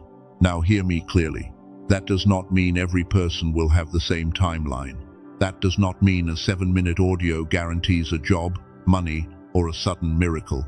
That is not honest. What it means is this. Sometimes the channel of provision is not only outside of you. Sometimes it is connected to the inner clarity that helps you recognize, prepare for, and walk through the opportunity when it comes. And if you have tried meditation, focus apps, routines, and spiritual practices, but still feel like your mind is crowded, this may be worth exploring. The Genius Song is a digital audio track. You listen with headphones for 7 minutes. That is it. No long ritual, no complicated practice, no need to force yourself into a perfect meditative state. The idea is that the audio uses brainwave entrainment to help guide the mind toward a gamma-associated state, the kind of state connected with focus, intuition, creative problem-solving, and flow. Again, I am keeping this grounded. It is a tool, not a savior. It may support clarity, but it will not obey God for you. It may help your mind become quieter, but it will not replace wisdom. It may help you feel more focused, but it will not steward your money, set your boundaries, or take the next right step on your behalf. You still have to walk. You still have to listen. You still have to choose alignment. But for those who feel like the next level of provision requires a clearer mind, this may be one of those small doors I told you not to despise. And I know some of you are thinking carefully about the cost. You should. That is wisdom. The original price is listed at $49, but the current offer available through the link provided below is $39. It is a digital track, so there is no shipping. It comes directly through email. It also includes several bonuses, including a guided visualization, an infographic for building better habits, a classic book connected to financial thinking, and an additional audio for children's focus and confidence. And it includes a money-back guarantee. So if you explore it, listen, and feel it is not for you, you are not trapped. That matters because pressure should never be used to manipulate someone who is already carrying financial weight. You do not need hype. You need discernment. So only explore it if your spirit feels led, and if the clarity piece of this message is speaking to you. There is also one practical warning. Because products like this often get copied or imitated, be careful searching random places for it. The safest way to make sure you are seeing the version connected to the original track, the bonuses, and the guarantee is through the link in the description and pinned comment. Do not feel forced. Do not move from panic. Do not treat this as a magic button. Treat it as a possible tool for clarity. And if it resonates, investigate it. If it does not, keep the teaching and keep moving with God, because the center of this message is still the same. God is the source. Clarity is a channel. Obedience is the movement. Stewardship is the container. Provision is the supply attached to the assignment. And no tool, no product, no opportunity, no person, and no door should ever replace the provider. Now return to the deeper truth. If clarity matters, then stewardship matters even more. Because once God begins opening your mind, revealing the leaks, and bringing the next step into focus, you need a way to test what enters your life. This is where you must learn what I call the stewardship gate. Before you receive something, before you chase something, before you say yes, before you treat something as provision, let it pass through these inner gates. The first gate asks, can I receive this without worshipping it? Because if a thing becomes your source, it can control you. Money is a tool. Opportunity is a tool. Relationships are channels. Platforms are tools. Work is a tool. Even clarity tools are tools. God is the source.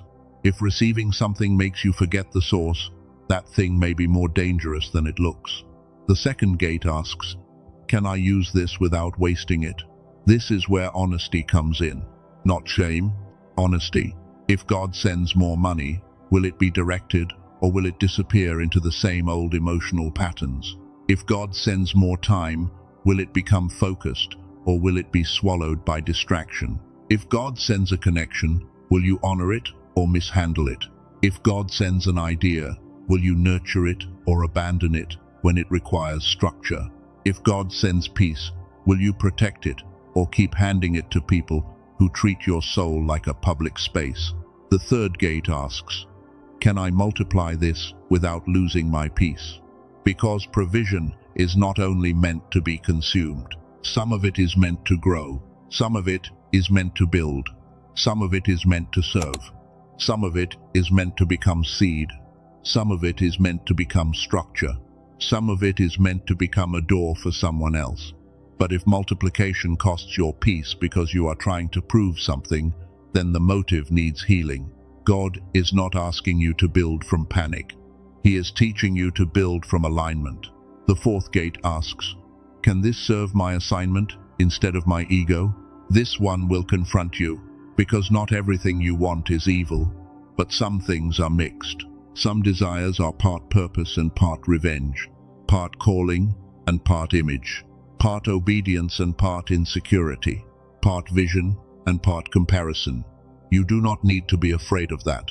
You need to be honest about it. God can purify mixed motives when you bring them into the light, but what you hide can lead you. So ask the question, does this serve the assignment, or does it only make me feel important? Does this help me build what God gave me, or does it only help me look like I am winning? Does this create fruit, or does it only create attention? Does this strengthen the person I am becoming, or does it feed the wound that still wants applause? The fifth gate asks, can I remain obedient if more does not come immediately? Because many people only steward well when they think the reward is close. But true stewardship is revealed when obedience continues without instant applause. Can you organize the small amount? Can you honor the quiet instruction? Can you keep building when the room is still small? Can you keep your motives clean when nobody sees the effort? Can you stay faithful when the funding begins as clarity instead of cash? Can you keep moving when the answer comes in pieces? That is where the channel deepens. And you can practice this gate inwardly right now without moving. Picture one door in front of you, not many doors. One, it may represent an opportunity, a relationship, a purchase, a decision, a plan, or a desire. Now let that door pass through the 5 questions in your spirit.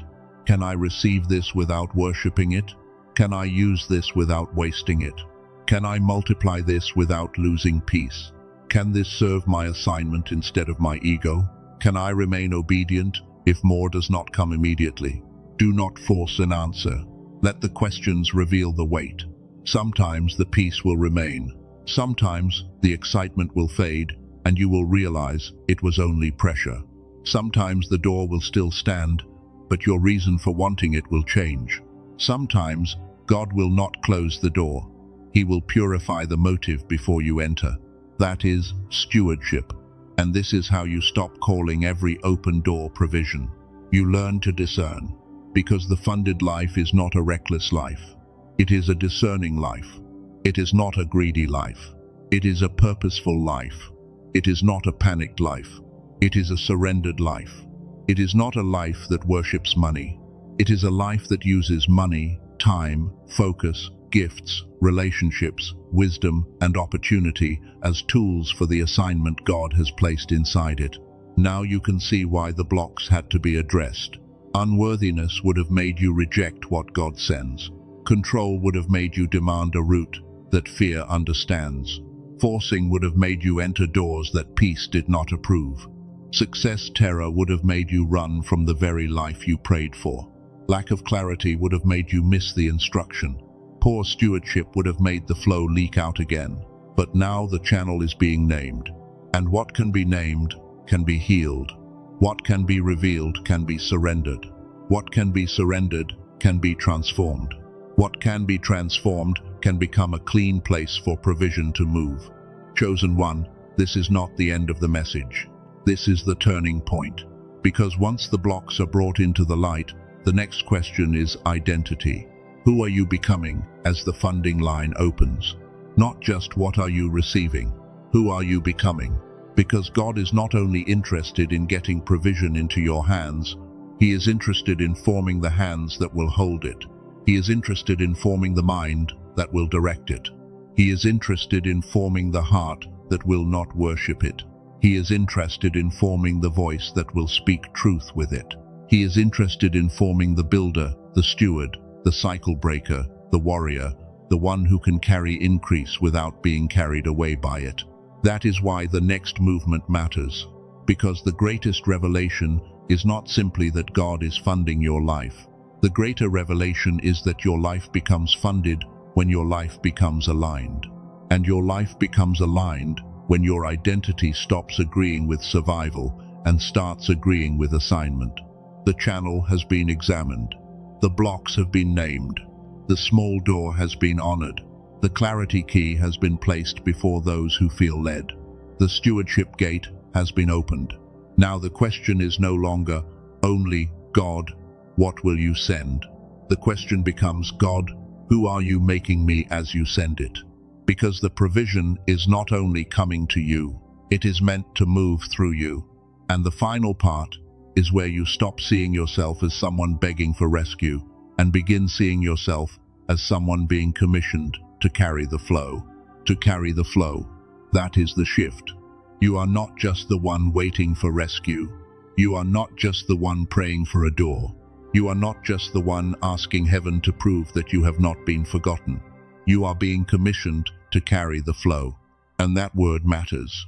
Commissioned, not entertained, not temporarily encouraged, not emotionally stirred for a few minutes and then sent back into the same old fear. Commissioned, that means your life is being called into responsibility. That means your healing is not only for you. Your provision is not only for you. Your clarity is not only for you. Your open door is not only for you. Your restoration is not only for you. God is not just trying to get something to you, He is trying to get something through you. And this is the greater revelation. Your life becomes funded when your life becomes aligned. Not because alignment earns God's love. You already have His love. Not because alignment manipulates heaven. Heaven cannot be manipulated. Not because alignment makes you perfect. You will still be learning, growing, correcting, and returning. Your life becomes funded when your life becomes aligned, because alignment makes you a channel. A river needs a channel. A seed needs soil. A house needs a foundation. A gift needs structure.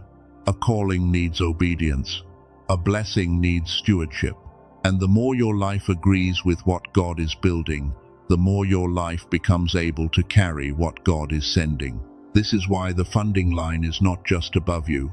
It is being formed through you, through your choices, through your yes, through your no, through your willingness to release what drains the flow, through your courage to receive what grace places in your hands, through your humility to admit where the leaks were, through your maturity to stop worshipping survival, through your discipline to steward the little while, trusting God with the more. And this is where the old identity has to come off.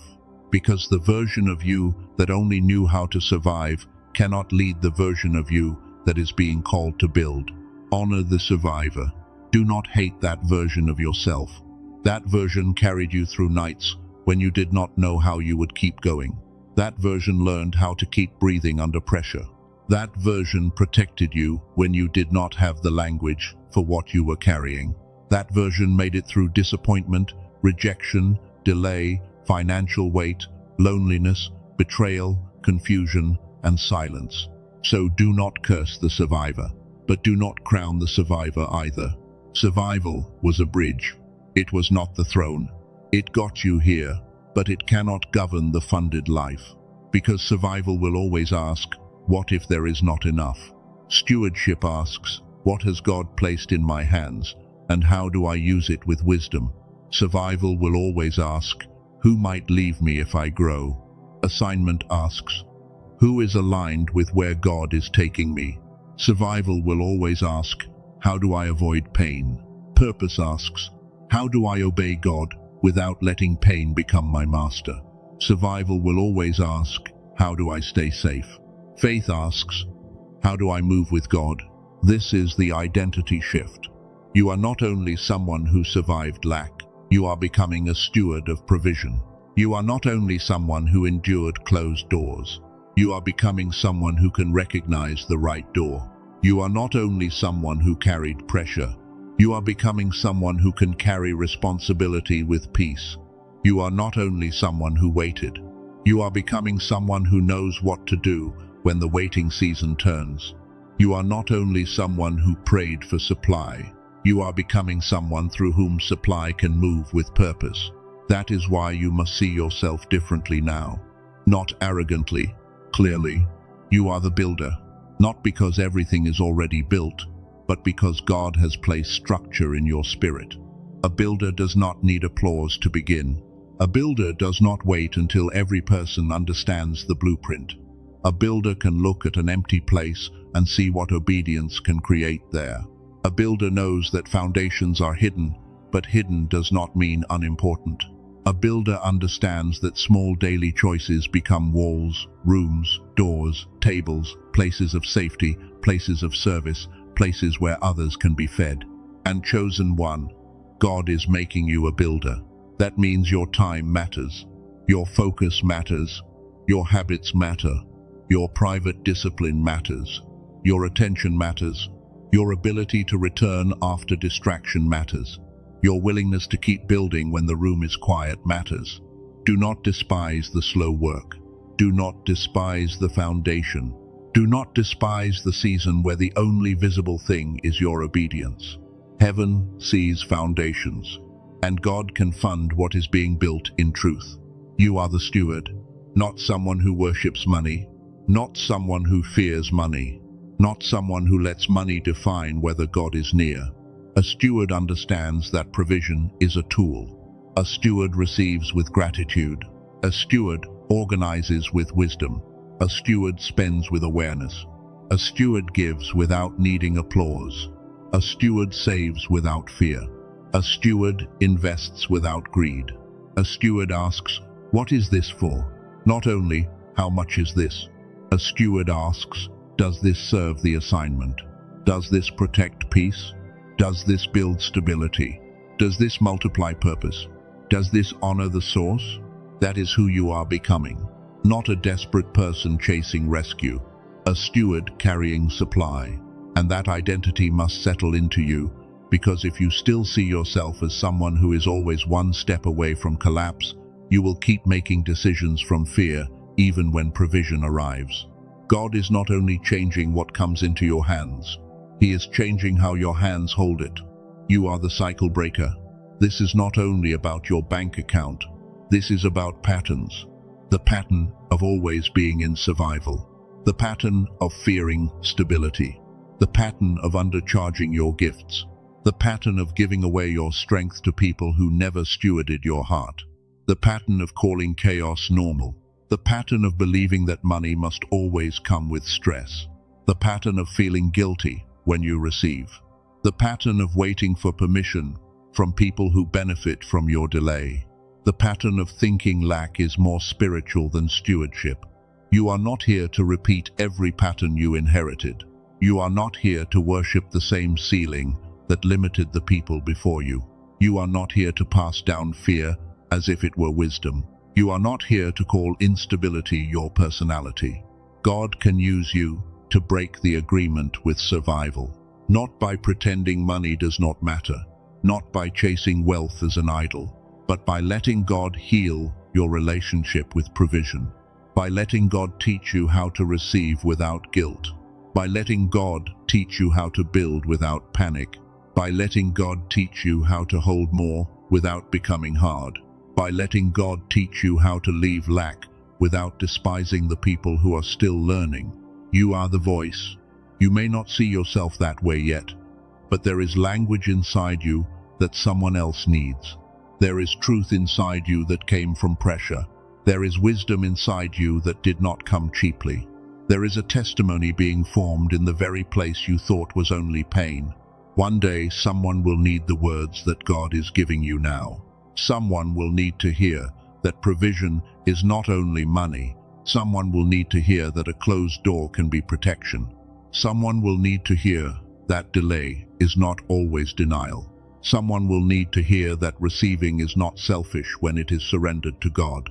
Someone will need to hear that stewardship is not fear. It is worship expressed through responsibility. Someone will need to hear that they are allowed to outgrow survival, and you will be able to say it, not as theory, but as someone who walked through it. Do not silence the voice God is forming.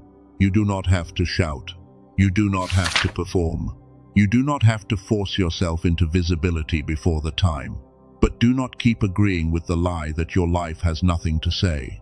The funded life will speak, sometimes through words, sometimes through work, sometimes through peace, sometimes through generosity, sometimes through the quiet evidence of a person who no longer lives ruled by fear.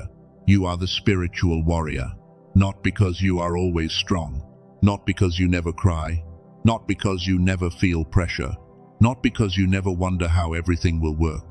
A spiritual warrior is not someone who feels nothing. A spiritual warrior is someone who refuses to let fear become God. You may feel fear, but fear does not get the throne. You may feel pressure, but pressure does not get the final word. You may feel uncertainty, but uncertainty does not cancel obedience. You may feel tired, but tired does not mean abandoned. You may feel stretched, but stretched does not mean destroyed. You may feel hidden, but hidden does not mean forgotten.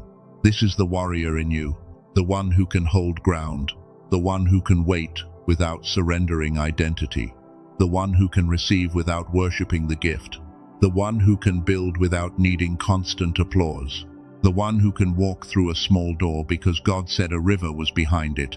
And now the small door returns, because this message began by telling you not to miss the funding, because it did not arrive in the form your fear demanded. Now you can see why. The funding line may arrive as money, yes.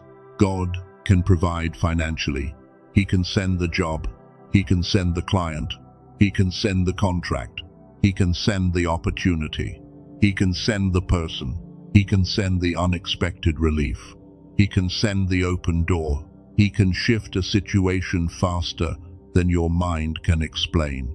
Do not make God small, but also do not make money the only form of provision your heart is willing to recognize, because the funding line may arrive first as clarity, and clarity may save you from a decision that would have cost you years.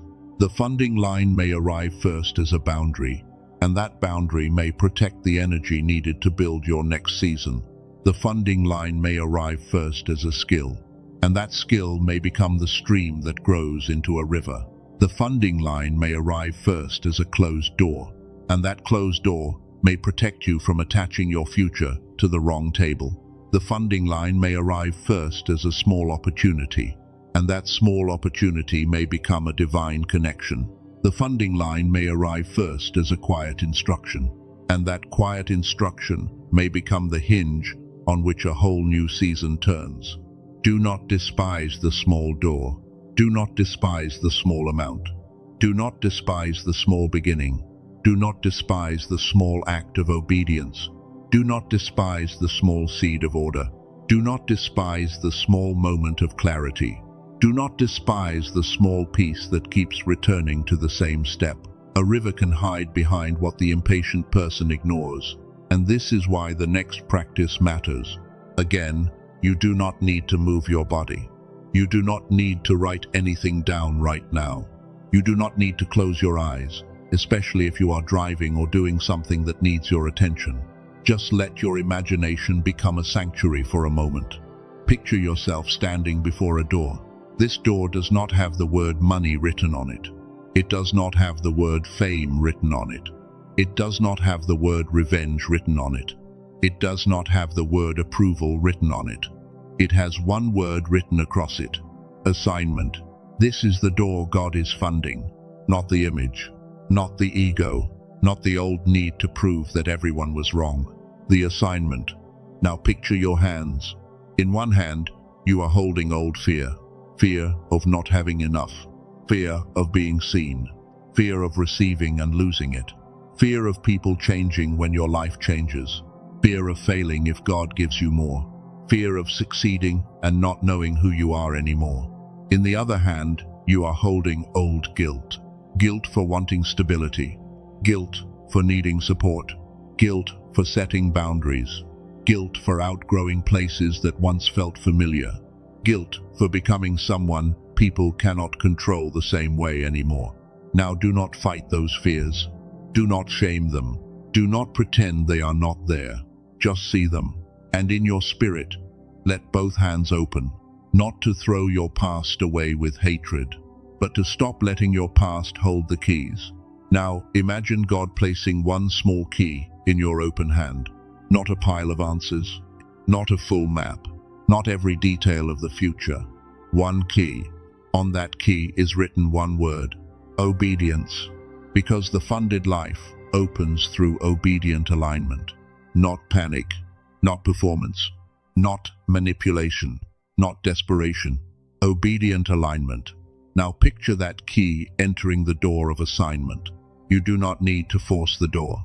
You do not need to kick it down. You do not need to prove to anyone that the door is real. You simply hold the key with humility. You let God open what only God can open. And as the door opens, do not picture yourself running into a life of reckless excess. Picture yourself stepping into a life with order, peace, provision, wisdom, clear relationships, clean motives, strong boundaries, focused work, sacred discipline, generosity, stability, and a deeper awareness that God is the source. Let that image correct the fantasy. God is not funding chaos. God is not funding ego. God is not funding comparison. God is not funding revenge. God is funding assignment. And if this is for you, let this sentence become an agreement inside your spirit. I receive provision with humility, and I steward it with wisdom. Say it inwardly. I receive provision with humility, and I steward it with wisdom. Again, I receive provision with humility, and I steward it with wisdom. That is not a magic sentence. It is an agreement. It is the sound of a survivor becoming a steward. It is the sound of fear losing authority. It is the sound of your inner world learning how to hold what God wants to send. Now this is where quiet obedience begins. Because after a message like this, the temptation is to want a dramatic sign, a huge feeling, a sudden confirmation, a loud moment. But many times, the next step is quiet. The next provision may be attached to the next quiet instruction.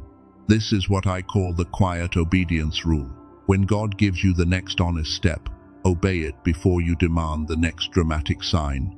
If He tells you to organize, organize. If He tells you to stop funding a draining pattern, stop. If He tells you to rest without guilt, rest. If He tells you to return to the gift, return. If He tells you to make the call, make it when it is wise and safe to do so. If He tells you to close the door, close it without turning the ending into a performance. If He tells you to start small without despising the size. If He tells you to stop chasing, stop chasing. If He tells you to receive help, receive it with discernment. If He tells you to steward the little, steward it like it matters, because it does matter. The little is not little when obedience is attached to it. A small yes can become a doorway. A small no can protect a future. A small act of order can become the beginning of stability. A small discipline can become the container for increase. A small moment of clarity can save you from a large mistake. A small relationship shift can protect the assignment. A small seed planted in faith can become a tree that feeds people you have not even met yet. That is why you must stop treating quiet obedience like it is not spiritual. Sometimes the most spiritual thing you can do is honor the next practical instruction with a clean heart. Pay attention to the instruction that keeps returning, not the anxiety that screams, not the fantasy that flatters, not the guilt that pressures, the instruction that returns with sober peace, the one you keep avoiding because it is simple, the one you keep dismissing because it does not feel dramatic enough, the one that would bring order, the one that would seal a leak, the one that would free your focus, the one that would make you more available for the assignment. That may be where the next provision is waiting, not because your obedience earns God's kindness, but because obedience puts you in the place where God already told you the grace would be. This is how a funded life is built, not only by sudden miracles, though God can send them, not only by open doors, though God can open them, not only by unexpected checks, though God can provide them, but by the daily agreement between your life and your calling, by the private decision to stop spending energy on what drains the flow, by the courage to receive without guilt, by the humility to ask for wisdom, by the discipline to organize what already exists, by the discernment to reject counterfeit relief, by the faith to take the small door seriously, by the peace to stop running after what God did not send. And now we pray this over your life. God, look upon the one listening right now. Look upon the one who has carried financial pressure in silence. Look upon the one who has wondered if you saw the bills, the deadlines, the family weight, the private fear, the exhaustion, and the deep desire to finally breathe. Look upon the one who has been faithful in ways no one applauded, the one who kept going while feeling unseen, the one who gave while running low, the one who waited while others seemed to move ahead, the one who tried to hold faith and responsibility in the same tired hands. Let them know they have not been abandoned. Let them know the hidden years were not wasted. Let them know the pressure did not erase the promise. Let them know the delay did not cancel the assignment. Let them know the small beginning is not too small for your hand. And now, God, reveal every leak that is ready to be sealed, not with shame, with mercy. Reveal the fear-based yes. Reveal the guilt agreement. Reveal the emotional spending. Reveal the draining access. Reveal the old identity that keeps calling survival wisdom. Reveal the counterfeit door that looks like relief but carries confusion. Reveal the place where they have been rejecting help because disappointment taught them not to trust. Reveal the place where they have been calling delay patience, when you already gave the next step. Reveal the place where they have been calling control responsibility, when you are inviting them into surrender. And as you reveal, heal the fear of receiving, heal the fear of being seen, heal the fear of failing, heal the fear of succeeding, heal the fear that provision will change them into someone they do not recognize. Heal the part of them that believes they must suffer to be worthy. Heal the part of them that feels guilty for wanting peace. Heal the part of them that thinks stability is for other people. Heal the part of them that braces when goodness comes close. Teach them to receive without pride. Teach them to build without panic. Teach them to steward without fear. Teach them to say yes without losing themselves. Teach them to say no without drowning in guilt. Teach them to walk through open doors without worshipping the door. Teach them to use money as a tool, not an identity. Teach them to recognize people who are channels, not sources. Teach them to honor small beginnings. Teach them to protect clarity. Teach them to move when grace is present and stop when peace is removed. God, send provision according to assignment. Send the wisdom. Send the opportunity. Send the right conversation. Send the clean door. Send the aligned people. Send the idea that carries fruit. Send the courage to act. Send the discipline to continue. Send the protection from counterfeit offers. Send the discernment to know the difference between panic and instruction. Send the order that can hold the increase. Send the peace that proves you are near even before the full answer appears. And when financial provision comes, let it not become an idol. Let it become seed. Let it become structure. Let it become relief with wisdom. Let it become stability with humility. Let it become generosity without performance. Let it become a tool for the assignment. Let it serve what you are building. Let it never replace you. And if the provision begins as clarity, let them honor clarity. If it begins as a boundary, let them honor the boundary. If it begins as a small door, let them honor the door. If it begins as a delayed yes, let them trust the timing. If it begins as correction, let them receive correction as mercy. If it begins as quiet obedience, let them not despise the quiet. If it begins as one instruction, let them obey the one instruction. Because one instruction with your breath on it is worth more than 1,000 options born from fear. Chosen one, hear this over your life. You are not cursed to survive forever. You are not forgotten because the process took longer than you wanted. You are not disqualified because you made mistakes. You are not behind because God built roots before fruit. You are not weak because you need support. You are not selfish because you are learning boundaries. You are not arrogant because you are learning to receive. You are not abandoned because the answer came in pieces. You are not rejected because the wrong door closed. You are not late because God knows timing better than fear does. You are being formed. You are being aligned. You are being strengthened. You are being corrected. You are being prepared. You are being positioned. You are being taught how to carry the flow. And the Father says this over the one who is ready to receive it. I am not just providing for you. I am forming you to carry what I provide. I am not just opening a door. I am making you steady enough to walk through it. I am not just sending resources. I am teaching your hands how to hold them. I am not just answering the prayer. I am healing the fear that would have made you run from the answer. I am not just funding your comfort. I am funding your assignment. Let that settle. God is not just providing for you. He is forming you to carry what He provides. That means the correction was not rejection. The delay was not abandonment. The exposure of the leak was not condemnation. The quiet season was not wasted. The small door was not insignificant. The hidden root was not forgotten. The pressure was not the end of your story. The funding line is not only about what arrives. It is about who you become as you receive. And this is the final agreement. You will not worship lack. You will not worship money. You will not worship doors. You will not worship people. You will not worship attention. You will not worship comfort. You will not worship the old survival identity. You will honor God as the source. You will honor provision as a tool. You will honor assignment as sacred. You will honor stewardship as worship. You will honor clarity as a gift. You will honor boundaries as protection. You will honor small obedience as a doorway. You will honor peace as guidance.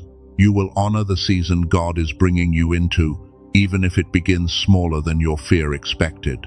And if this message has spoken to the deepest part of you, write this one sentence in the comments when you can.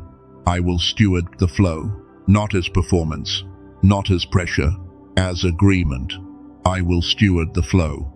Because you are not only asking God to fund your life, you are agreeing to become someone who can carry what He funds. And if the part about clarity and the 7-minute tool spoke to you earlier, you can find the information in the description and pinned comment. Only explore it if you feel led. Do not move from panic. Do not move from pressure. Let it be a tool, not a source. God remains the source. And if this message helped you see your life differently, stay connected, because the next instruction often comes when your spirit has finally become quiet enough to recognize it. Share this with someone who has been carrying financial pressure in silence. Someone who keeps wondering if God sees how tired they are. Someone who needs to know that provision is not only cash, that clarity is provision, that boundaries are provision, that wisdom is provision, that aligned people are provision, that a small door can carry a river, and before you leave, receive this blessing. May your mind be blessed with clarity. May your hands be blessed with discipline. May your doors be blessed with divine timing. May your relationships be blessed with alignment. May your money be blessed with stewardship. May your assignment be blessed with provision. May your peace be protected from counterfeit urgency. May your heart be healed from the fear of receiving. May your eyes recognize the small door. May your spirit know the difference between panic and instruction. May your life stop agreeing with survival as a permanent identity. May your future be built on wisdom, not fear. May what God sends to you move through you in clean and purposeful ways. And may you never forget this. Heaven is not funding your ego. Heaven is funding your assignment. God is not trying to make you look blessed for applause. He is teaching you to become a blessing with roots. The line is open. The channel is being cleared. The vessel is being formed. The small door is not small. The river is real.